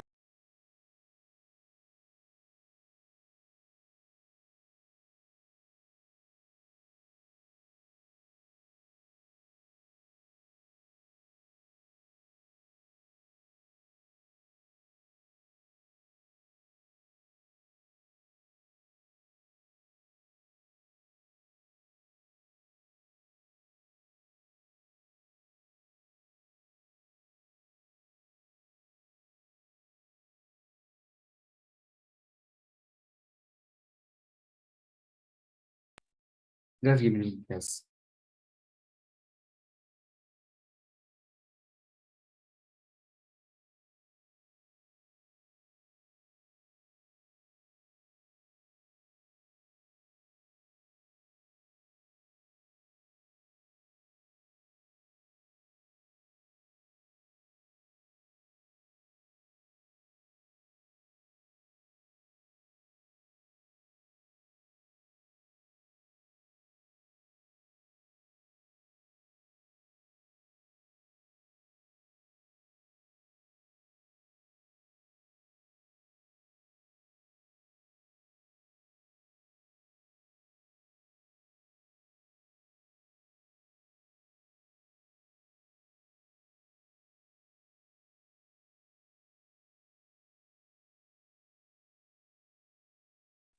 Sorry guys, for this.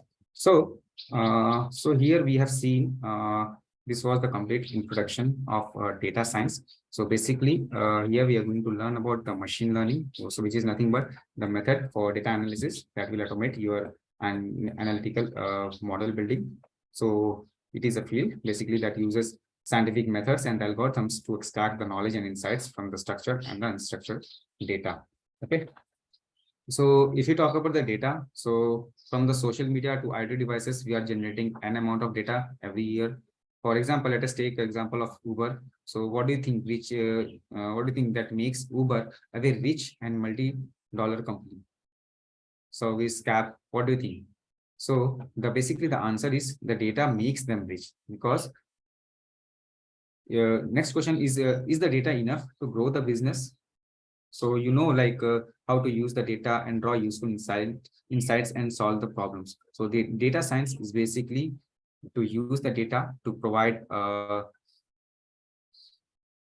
solutions to predict the outcomes for the problem statements. So basically in the data science, we are dealing with the business requirement, then we go with the data collection, we go and we do the data exploration analysis, and we do the data modeling and data visualization validation, then we deploy and validate our model. Okay, so these are the complete introduction on applied data science. Okay, now let me close this. I want you guys, I will be sharing you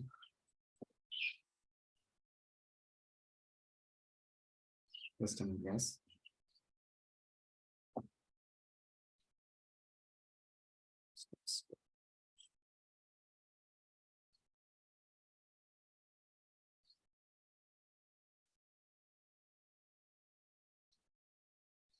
So now we are going to start with the Anaconda installations. For those who don't know about Anaconda Python, for them this is the thing. I'll be sharing you this file to all of you. Tableau we will be using in data visualization obviously, but for in data analytics. Okay, let me share the file.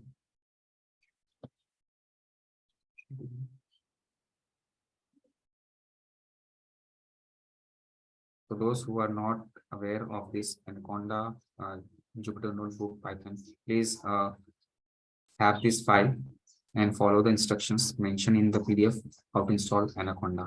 Okay, so installation of Anaconda and launching Jupyter Notebook. So basically, just click on this link. Okay, so once you click on this link, you will be redirected to this particular kind of page. So from where you can have installed the Anaconda. So select appropriate installer depending upon your system configuration and download it. So basically follow this step. If you have Windows, you're using Windows, just try to select that particular bit of computer requirement, select that particular file as per the computer requirement. If you're using Mac OS and Linux, follow this kind of requirement and install that particular file. Okay, so once you download this, particular from here, this size of file, once you download it, you'll have to launch that application. Okay, you'll get this kind of prompt. It will be asking you to select next. Okay, so just select next, then accept the terms and the condition. Second step, accept the terms and the condition. Then after, select the just me option. You can select this as well, but as of now, please select just me and click on the next. Okay, now in the next, it will be asking you to choose the location. Okay, so you can by default install it in C, or if you want to change the drive, you can select the other drive as well. Just create a new folder in that particular drive and select that particular folder, pass it here, the root of that particular folder, and click on the next. So once you click on the next, you'll be asked to select these two options. Please select this in the screenshot. It's not, I have shared you this thing. Okay, so if not, by default, it will be disabled. You just have to select these two options, advanced options, okay, and click on install. Okay, once you click on install, then click on the finish button. So guys, it will take some couple of minutes to get installed as it is installing for the first time. So it is going to take some time. So guys, I'll be sharing you this. I have shared you this PDF file, but the PDF, the PPT, I cannot share. It's some confidential purposes. So you can watch this recording to have more insight. Okay. So by default, it is not selected. You have to select it and click on the install option. So once you click on the install, it will take a couple of minutes. Please don't interrupt the installation in between. Otherwise, it will get some libraries installed, some libraries not installed. So better, please don't interrupt it. Let it get take time to get installed. Hardly it will take 10 minutes to install. So let it get installed. It will take less than 10 minutes for you. Okay. So click on the install. Once it is installed, just select these two options. It will be selected. Just disable them and click on the finish. Okay. Click on this finish. Now I'll be showing you how to launch the applications. Okay. So there are several ways to launch Jupyter Notebook. So first, let me close this. Close this.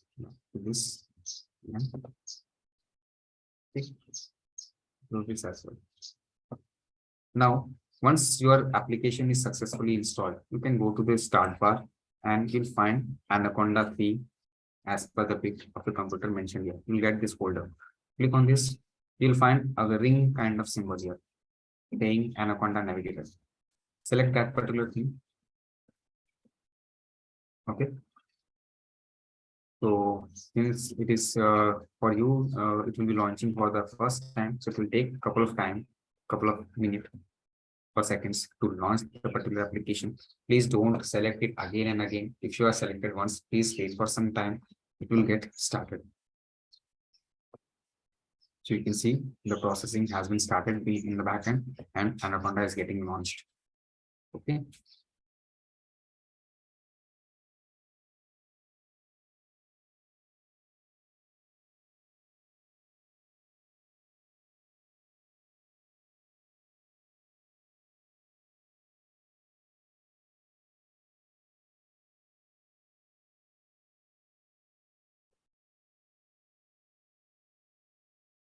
It's taking some time. Don't worry, guys. It will start. It will get launched. It usually takes some time for launching.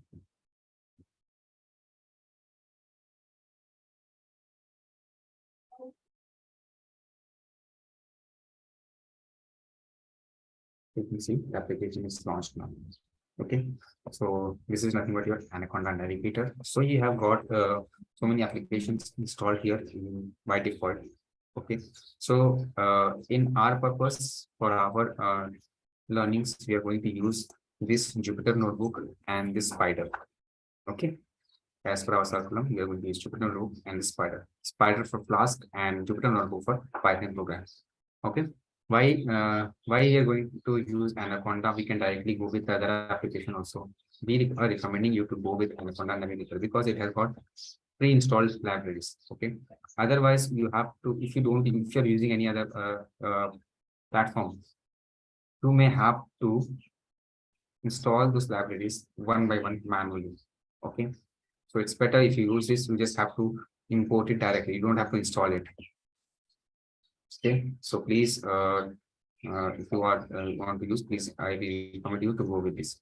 Okay, so it has got all the libraries installed, like the NumPy, Pandas library. So you just have to import them. There is no need to install them manually again. Okay, I'll show you now different ways to open Jupyter Notebook. Let me open this slide. Okay, is to open Jupyter Notebook. So whichever you're comfortable, you can follow that. Ways to open Jupyter Notebook. The first way is to launch this Anaconda Navigator application and click on this launch Jupyter Notebook. Okay.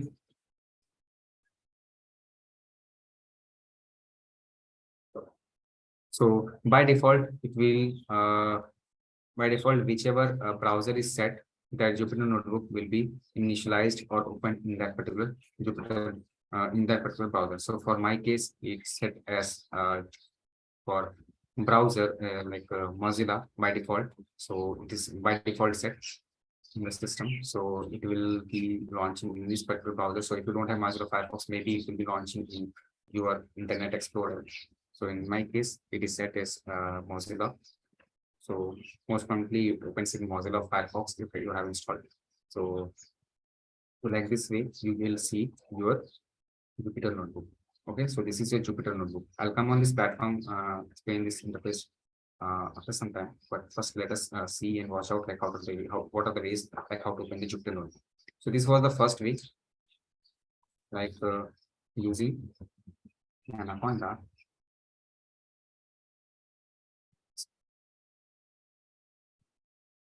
Ways to be using Anaconda navigator.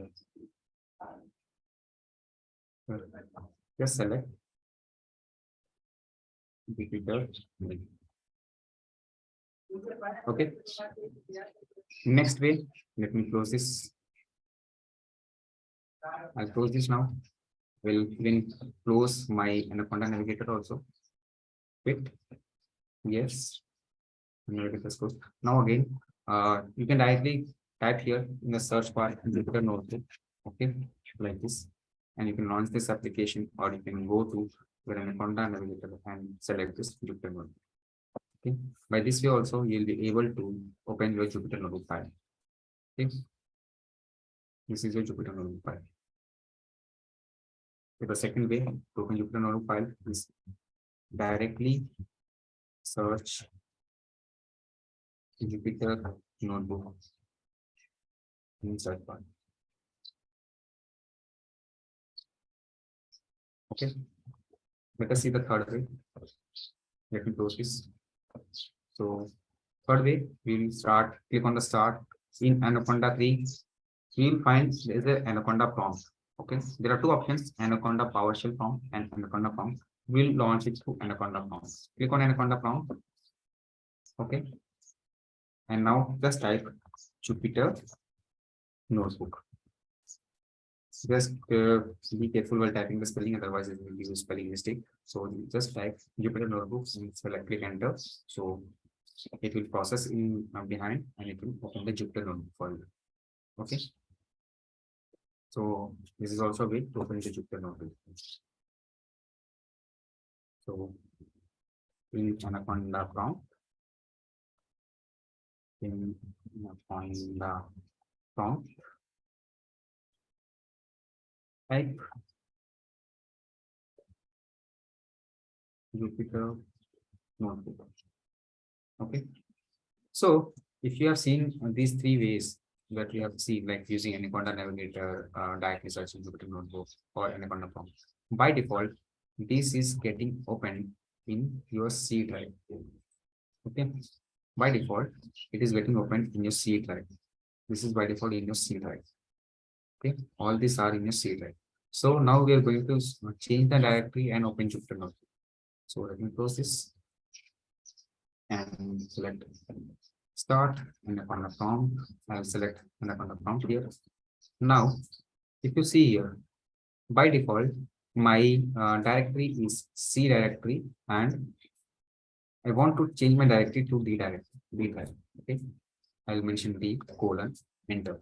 So look, now you can see my directory is changed to D drive. Okay, now what I will do, I will create one Python folder here. Python is already saved there. I will create Python 2. Rename new folder with Python 2. Okay. Since Python is already there, I'm creating this folder with Python 2. Okay. I will do one thing, Python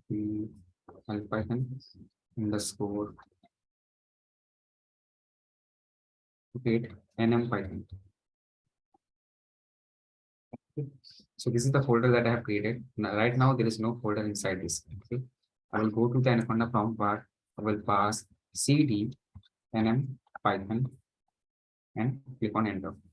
Now you can see I have been moved to this particular drive, D drive, and I'm in this particular folder nm Python. Now I will type Jupyter notebook. I'll click on enter. Now my Python file will be running in D drive. Okay, D drive a new Python folder. So D drive and then Python folder. Okay, so if you see here, there is no file, so that is the reason I'm getting no file here.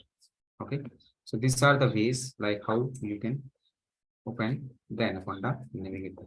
We are on the fourth way, which is change directory method. So first change the directory in command prompt.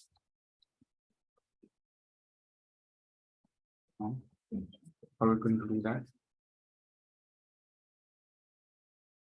Just type the name of the directory, this D colon and type cd, name of the folder, folder. In my case, it's like NMPython. Okay, now finally you can type Jupyter Notebook. Okay, so these are some different ways to open the Jupyter Notebook. I prefer this method always because I want my file to run in different directories. So what are the ways to open Jupyter Notebook? Using Anaconda Navigator, select Jupyter Notebook, okay, or select directly type Jupyter Notebook in the search bar.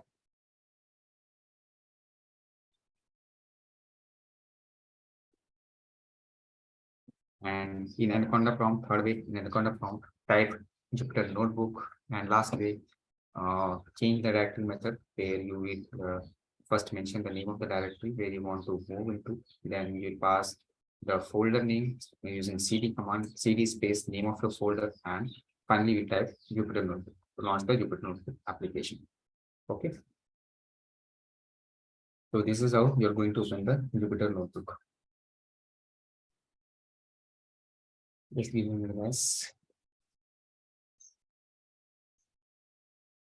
So now, if you see here, as of now, there is no folder here, no Jupyter Notebook file here. Okay, in my if you see the folder also, there is no Jupyter Notebook file here. Okay, what I will do, I'll create a new Jupyter Notebook file here. I'll click on the new, I'll click on the Python 3 terminal. You have to click on this, select this tab. You have to go to this new, select the Python 3 RTY terminal. Okay, so this will create a new Jupyter Notebook file with the name as untitled in your folder. Okay, now to see a file untitled has been created in your folder in Python. Okay, so let me close this just because I don't want to use it now. So this is the file. Now, if you want to upload the existing Python notebook file, click on upload. Okay. For example, I want to select this file, model 2 statistics for data science. I'll select the Jupyter Notebook file and click on open. Okay, I have selected this file. This file in some directory in my local system, so I've selected it by clicking on the upload option. I've selected this file. Now I will click on the upload. So now you can see the file is uploaded. Okay, this is the already the tagged file. Now if I open it, this is my Jupyter Notebook file for statistics. Okay, now close it down. So if you want to make see these files, okay, by name, click on this name, you get the file by names. Okay, last modified for the files. I'll first delete this file because I don't need it as of now. I'll click on delete option now. Okay, so I've shown you like how to select a file and how to launch the file. Now if you see, the folder is empty. Okay, we'll click on this new option. We'll again click on this new RTY file to launch an application. Fiza, we will give you the confirmation on that. Okay. When was the session will be ended after lunch? We will have a break at 12:30 and we'll resume again at 1:15. Okay, and by 4:15 we will end the session for today. So click on this new to select a new file. Okay, those who are working with me, you can click on this new and select this Python 3 kernel file.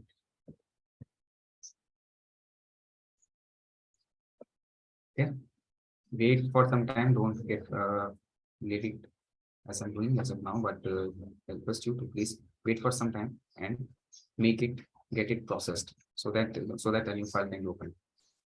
Okay, like this you'll find your new new file. So I've got multiple files open. Let me delete them. So this file, in this file, I'm going to do the Python basics for you. Okay, so let us understand the file. So this is the file. By default, it is giving me the name as untitled. So you can rename this by clicking on this, select this file, select like this. Click on this and you'll get out what you want to rename. So you write down Python basics.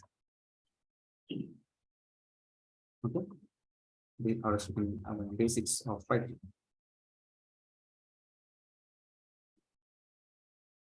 So you can save the last checkpoint 2 seconds. So if you want to save it, just press Ctrl S. So it will get saved.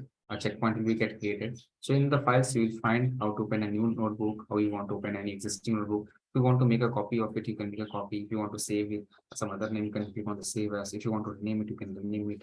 So if you want to save and checkpoint, you can set the checkpoint. If you want to revert to previous checkpoint, you can select this option and revert to back to that particular checkpoint. Okay, you can screen preview and you can download that in a different format as well. Okay, in the edit option, you can see how to cut the cells, how to copy the cells, leave the cells, delete the cells. Okay, these are some easy explanation. You can read it and you can understand. So basically here, this rectangle box is called as a cell. Okay, this is a cell where you are going to write down the Python codes. Okay, let me open the slide PPT of Python basics.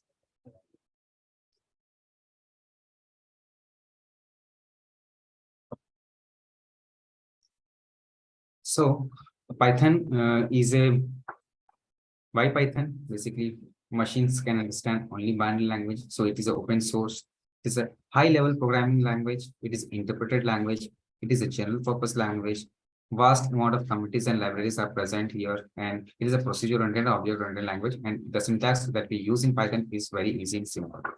Okay, so there are two things like previously, if you have seen in any other language like C, C++, Java. So basically, how the compiler works. There we have a concept of compiler. So basically, in those languages, first we have to write down all the codes. Okay, you have to write down the complete code. Then after writing down the complete code, the compiler will check for your codes and it will convert the machine. It will convert the machine level language and it will then give you the output. But however, here we don't have any compiler in our Python. We have an interpreter which executes the code line by line. Okay, so there is no need to wait for the last line. Okay, you can execute your code line by line and you can get the output. Okay, so it is a general purpose machine learning for GUI development, software programming, and the web development. So what are the Python IDEs that we can use? So we are using here Jupyter Notebook. Okay, we can use Spider, PyCharm, or VS Code. Okay, since we are using Jupyter Notebook through Anaconda Navigator, so I've got other libraries pre-installed. So for that reason, I don't have to install them manually again and again.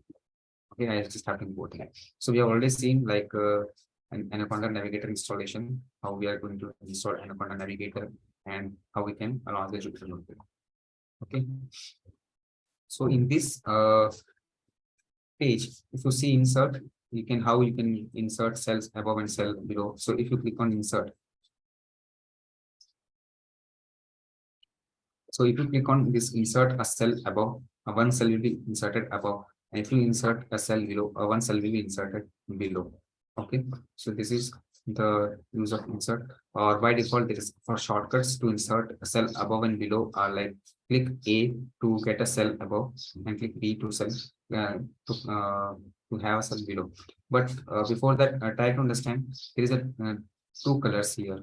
Okay, two colors are coming if I'm selecting a particular cell. One I'm getting a blue color, and if I select here, put my cursor inside this and click, I'm getting a green color. So blue color basically selects that particular cell, and if I click on the inside in the particular rectangle box, it will convert it into the edit mode.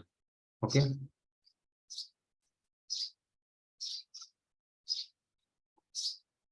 it will become into the edit mode. So this is your selection mode and this is your edit mode. Okay.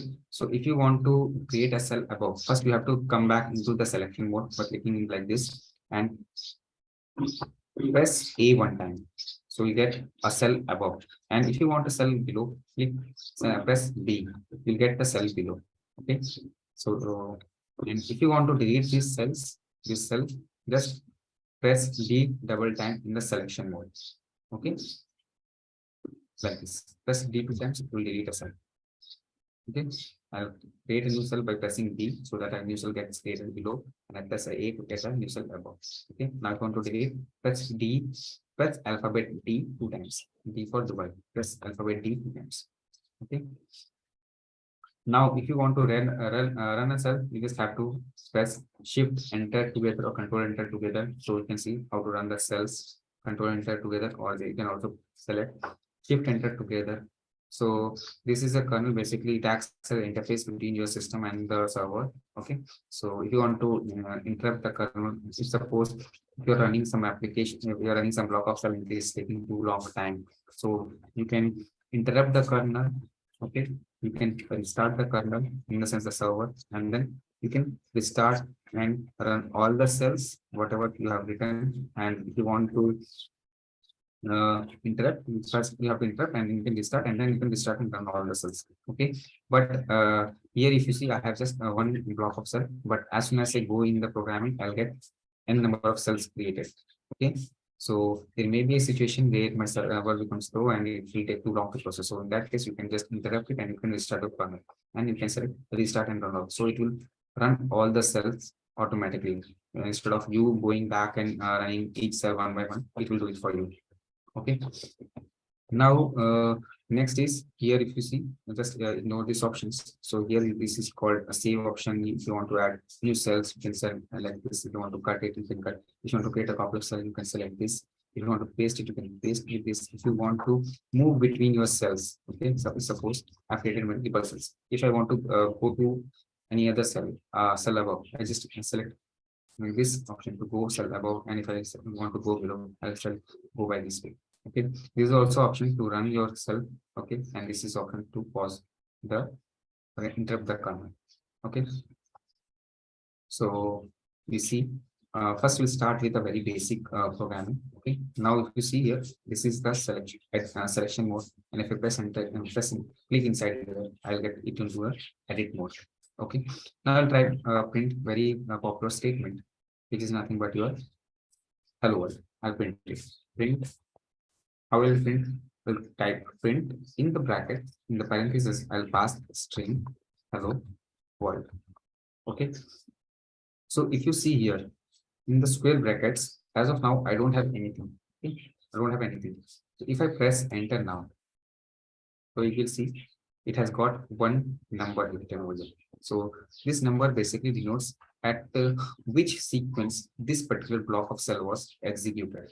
Okay, so this number basically represents at which sequence it was executed. Okay, so now if you want to, let me type print another thing, another my name as print.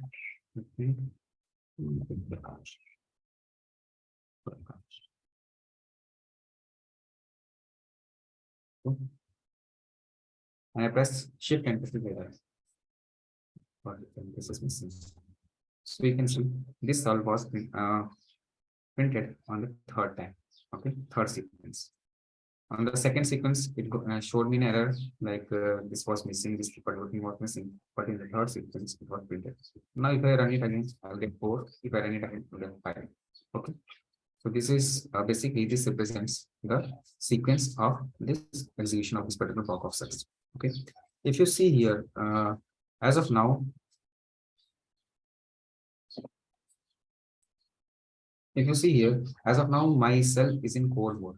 Core mode in the sense I am in the programming mode. I can type, I'm writing on the programs. Okay, I'm typing the codes here. So this is the core mode. Now, if I select the markdown, I'll get different kinds of, I can use it for different kinds of headings and subheadings, or you can say subtitles. Okay.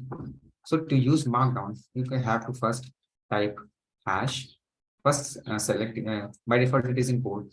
Just select markdown. Okay, select the second option markdown and use it for heading. I'll press to use markdown. You have to press shape, type shape, space, heading, and press shift enter. So you can see I have got heading. Okay, in bolds. Heading is usually in bolds. Okay, so you got my heading. Okay, now if you want some little smaller size than this, I don't want this size, I want a smaller size than this. So what I will do, I'll keep it again in markdown. I'll type it here. I'll select it markdown again, and I'll press here, and I'll type hash 2 times, and I'll type heading, and press shift enter. So you can see the size is slightly reduced. Okay, this I can use for subheadings. Okay, so this was 1 hash, this was 2 hash. Okay, now if I want a little more smaller size, so I'll press hash 3 times. First I'll make it into markdown. So it will be bold in blue in color. I'll press hash 3 times, space, heading. Okay, now shift enter. So you can see I've got a slightly reduced size heading, more reduced size. Okay, if you want to have more reduced size, just press this was 1 time hash, 2 times hash, 3 times hash, press hash 3 times now. 3 times done, 4 times hash, hash, hash, hash, make it into markdowns and type heading. And press shift enter. So you can see the heading is again reduced to a smaller size. Okay, this font I can use if I want to use for some bold letters. I can use this. Now let us see if I'm able to reduce this size more further or not. Okay, 1 time, 2 times, 3 times, 4 times. Let us type 5 times hash. 1, 2, 3, 4, and 5. And make it markdown again and type heading.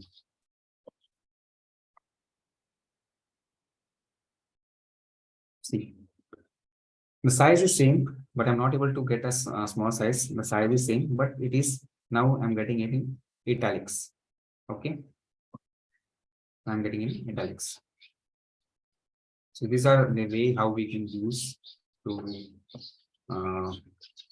for heading purpose. Similarly, we have raw and we convert, which we can use to write down the insights. Okay, so like this was for practice and understand pattern. Basically, this will like act as a comment.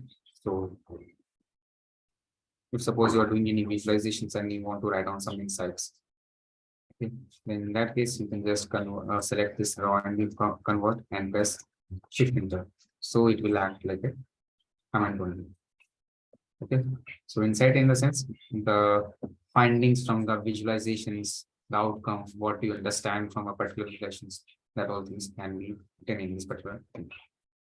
This was for the practice understanding. So raw and convert from it. Okay, last we have heading that we can use for heading purposes. Okay, so this we have seen for markdown, raw, and format. That is also there. We will come on that. This is to write down the insights. Okay, comment for comments. There is a different command. I'll show you after some. Okay, now let us print some numbers. Okay, let us print some number 25. You can see 25.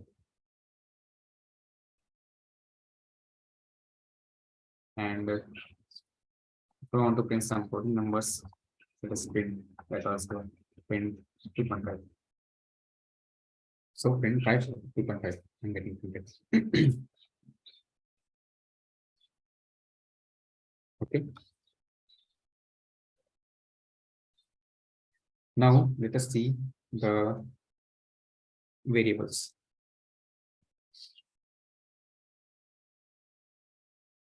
So variables are nothing but the container in which we store a value. So for example, here X, Y, and Z are nothing but a container, like a container, or you can say a variable where we are going to store some kind of values into them. Okay.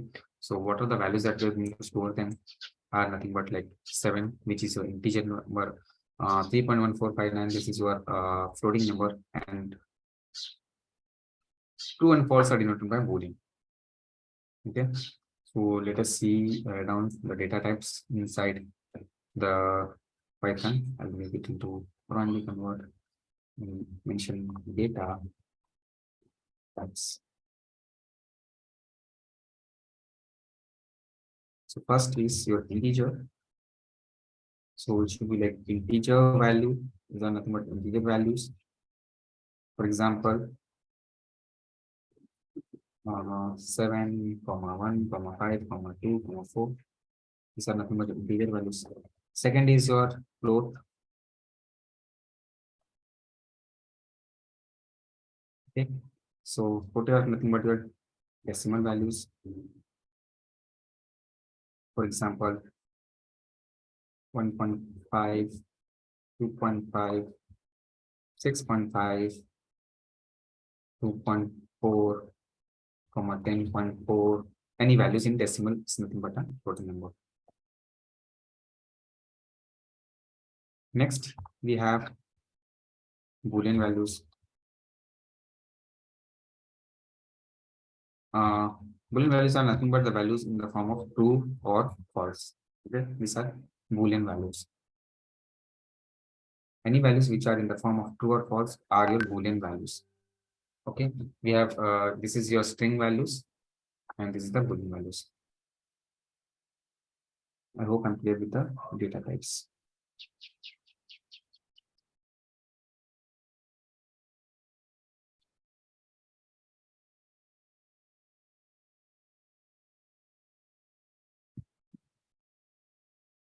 Now let us go with the next slide, which is your literals. So what are literals?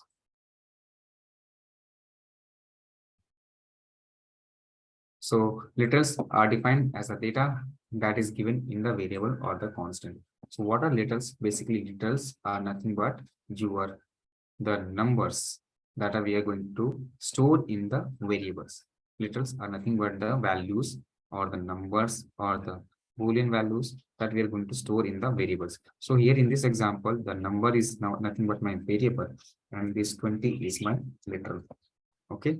So literals are nothing but the values that we are going to store in the variable or the data that is getting stored in the variable. So we can have different kinds of literal like integer literal, float, complex, string literals, or Boolean literals. String literals in the form anything which is in the form of quotes, single quotes or double quotes, that is nothing but your string literals. Anything which is in the form of true or false is your Boolean values, complex in the ing format, and the floating values which are in decimal and integer. Basically, we will be dealing with the integer, float, string literals, and the Boolean here. Okay. Next, we have identifiers. For example, what is identifier? So identifier, it is a name given to the variables, functions, classes, etc. in the Python. So basically, it helps to differentiate one identity from the another. So there are basically some rules on how to write down the identifiers. For example, identifier can be a combination of letters in lowercase from small a to small z, or uppercase from capital A to capital Z, or the digits 0 to 9, or an underscore. Okay, so an identifier cannot start with a digit. For example, one variable is invalid as it is starting from a digit. However, the variable one is fine. Okay, we can have the digit at the end. Next is the keywords cannot be used in an identifier. So there are some set of reserved words that is there in the Python that we cannot use them in as an identifier. Okay. Obviously, you'll get the recording sessions. Please don't worry. We'll inform you how you can access those things in the upcoming session or in upcoming instruction in the group. Okay. Next, we cannot use other specific symbols line, like we cannot use specific symbols like exclamatory, @ hash, dollar, percentage as an identifier. So how we can write down the identifier? Basically, we'll write down it is a combination of letters in lowercase or uppercase or the digits. Okay, or an underscore. So it cannot be started with the digits. Keywords cannot be used in an identifier. and we cannot use any specific symbols. So basically, identifier is nothing but the name given to variable, function, and classes to segregate or to identify them, like a name of a person. Okay. Next, we have keywords. So Python keywords are the special reserved words that basically convey a special meaning to the compiler or the interpreter. So basically, keywords are nothing but, as I mentioned, there are specific set of reserved words. So each keyword has a special meaning and a specific operations. So these keywords can be used for as a variable. So we cannot define any variable with the name of keywords. And so the following are the list of the Python keywords. So what are those keywords? So we have got true, false, none, and, as, asset. Def stands for define, class, continue, break, else, finally, elif in the sense like else if. Del stands for delete, except, global, for, if, we'll use like if else loop for that statements, basically if statement. From, import, import basically we use to import the libraries. Raise, try, or, return, pass, non-local, in, not, is, and lambda. So these are nothing but some set of special reserved words that we cannot use them as a variable or as an identifier. Okay. So before this, let us do one thing. Let us print some basic commands and see how to add values with the variables and all. Let us see them here. Let me create some cells below. I'll select, make it selection mode. Okay, now I press B to convert to get more cells below. Okay, now I'll print some name of the countries. Print. I'll first type India. I'll type America. I'll print Russia. Also print Sri Lanka. Okay, I'll press shift enter. So you can see I have printed name of 4 countries with some kind of spaces. Okay. Now, if I don't want this space, I want this to be separated with some kind of symbols. So what I'll do, I'll just select it again, paste it, and pass here, comma, and then separator. How I want to separate it.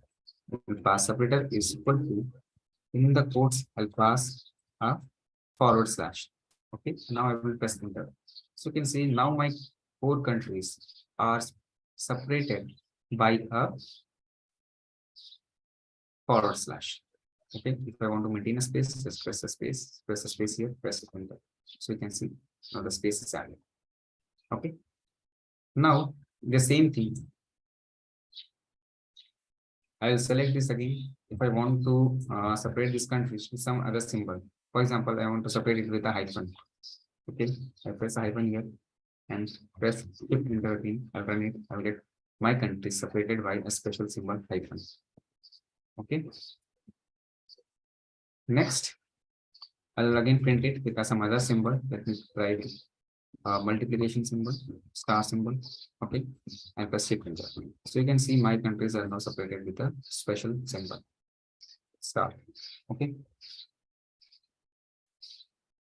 So this is how you're going to print and separate the statement with special symbols. Okay. Now let me create a variable and add a value to it and print it for you. Okay. Let me create a variable x.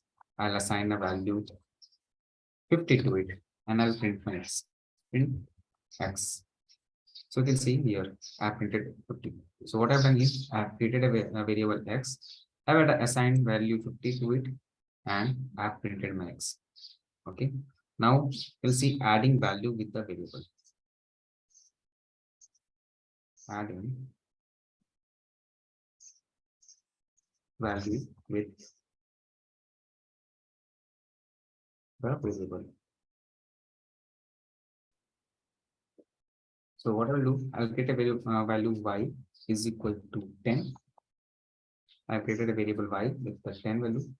Again, I will type y, and what I want to add 10 to the y. Okay. 10 to y. So now I'll print 5. So what's the value I will get? Anybody? What are the value I will get? I'm going to get now?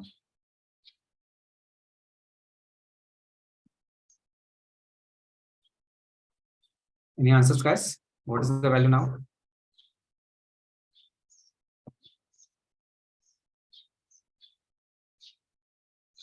Yes, Jacob. It's 20. Okay. How 20, guys? So first I'm assigning 20 to variable y, and now in the next step I'm adding 10 to the same y, and I'm storing that value back in y. So the updated value of y is now 20. Okay. If you can, you get 20. Right, guys. Okay. Similarly, subtracting with the variable, subtracting with the variable value with the variable. I'll get y is equal to y minus 5. What's the answer, guys? Of 5. Guys, answer.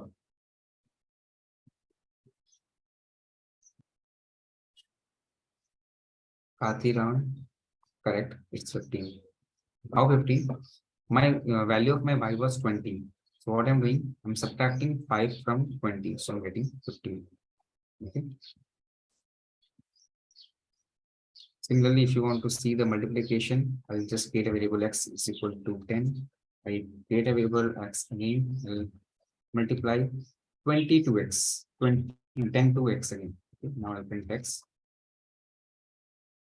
We'll get 100. 10 into 10, 100. Okay. Now I'll create multiple variables and perform some addition. Okay.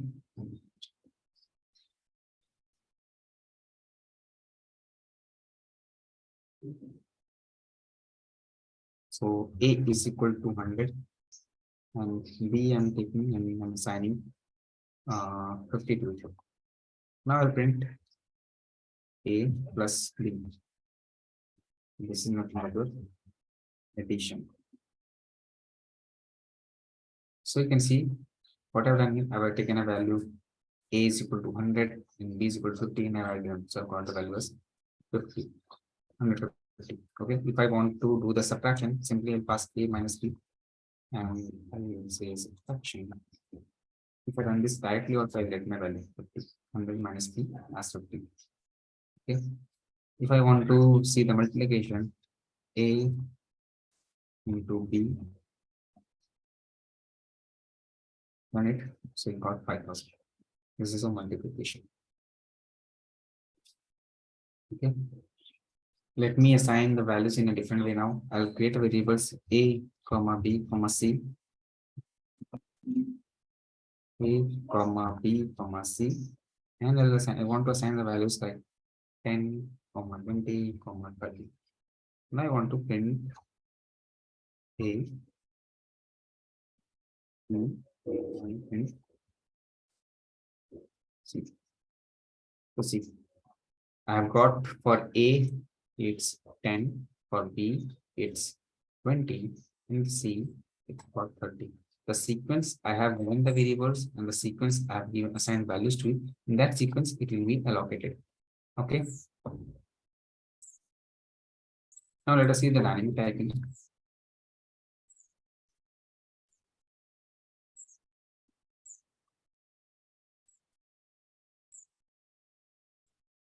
If suppose I have created a variable A is equal to 100.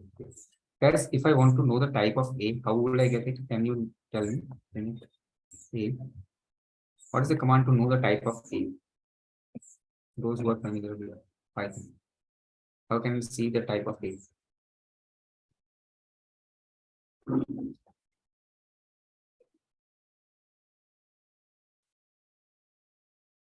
Correct. To print type of A. So first I'm printing the value of A, which is 100. And in the next step, I'm printing the type of A, which is integer type. Okay.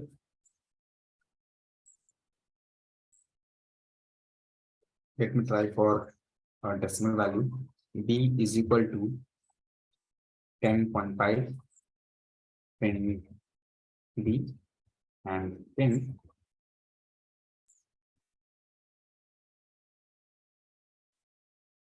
type of B. You can see 10.5 and the type it's decimal code. Okay. So till now we have seen like how to give the values directly. Okay. How we are going to give the values. Okay. Manually.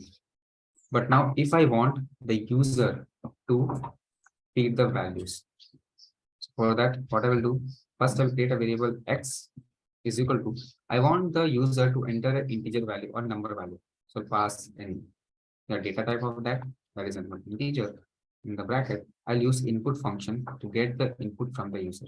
I'll pass input function and I'll pass, I want the user to enter the number. I'll pass enter a number. First, once the user enters the number, I want to print that number. So I'll type print of x. Okay. So what I have done here, I've taken, I've used the input function to capture the value from the user. So what I've done, I've taken the input function and I want that value to be integer. Okay. So I want this statement to be prompted. Now let me try shift enter. So see, it's prompting me to enter a number. So I'll type 10. If I press enter, we get the number printed as 10. Okay. So this is how you're going to take the value from the user. Okay. Enter number. Next, we have operators. Okay. Let me type operators. Operators. Make it as markdown and let's check enter. So first we'll see arithmetic operator.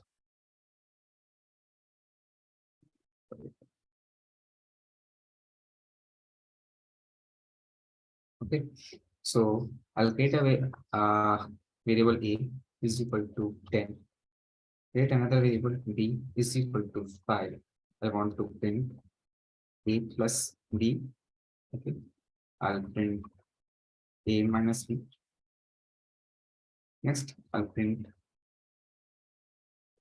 a multiplication of b. Next, I want to get a.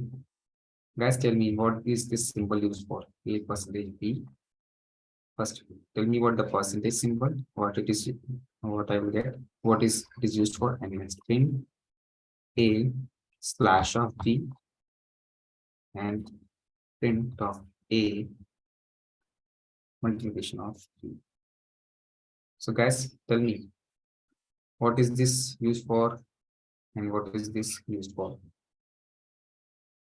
Because is remainder.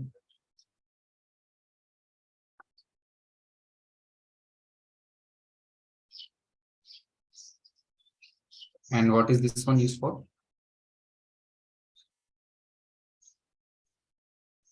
Slash or double slash, anything.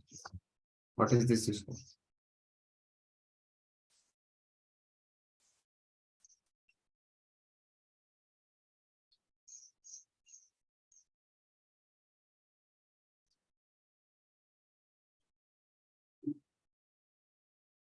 Yes. So let us run it and see. So we see, I created a variable a with 10, created another variable b for 5. So print a plus b, I'm getting the addition. If I a minus b, I'm getting 5, 10 minus 5, 5. A into b, 10 into 5, 10 into 5, 50. And a percentage b, which is nothing but your 10 divided by 5. So what is the remainder? 10 divided by 5, 0, obviously. And what is the quotient? It's 2. So if you don't want without decimals, just keep double slash in percentile. So you don't want getting decimals. Okay, 2. And what is this a double to the power b? It will give me the square of 10 to the root of 10. Okay, like if you use 2 here, we get square if you by passing 5. So I'm getting the exponential of 5. What is the value? I'm getting this way. Okay, if suppose this is for getting the exponential value. So how if I want to get the square root, so what I will have to pass? Guys, if I want to get the square root of a particular number, what should I pass?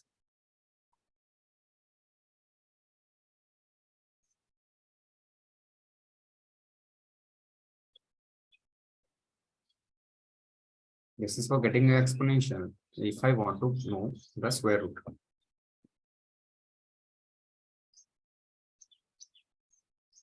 For square root. Karthiraman says a to the power 1 by 2. It's correct. 0.5 is also correct. 1 by 2 is nothing but 0.5, right? So it's correct. So better we'll use the simple denotation by 1 to the power 2. What about the cube root?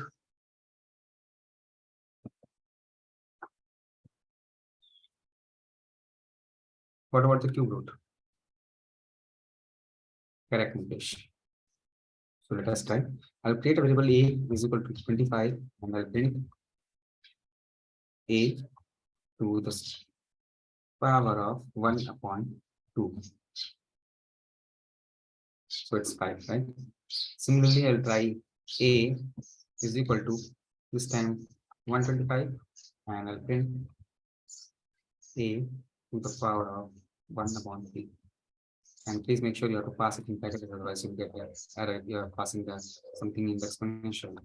This value in the form of fractions, so you have to pass it in exponential. This should be 3 to get the 3 roots. Okay. This is about your arithmetic operator. Okay. You'll see now relational operators. Relational operators.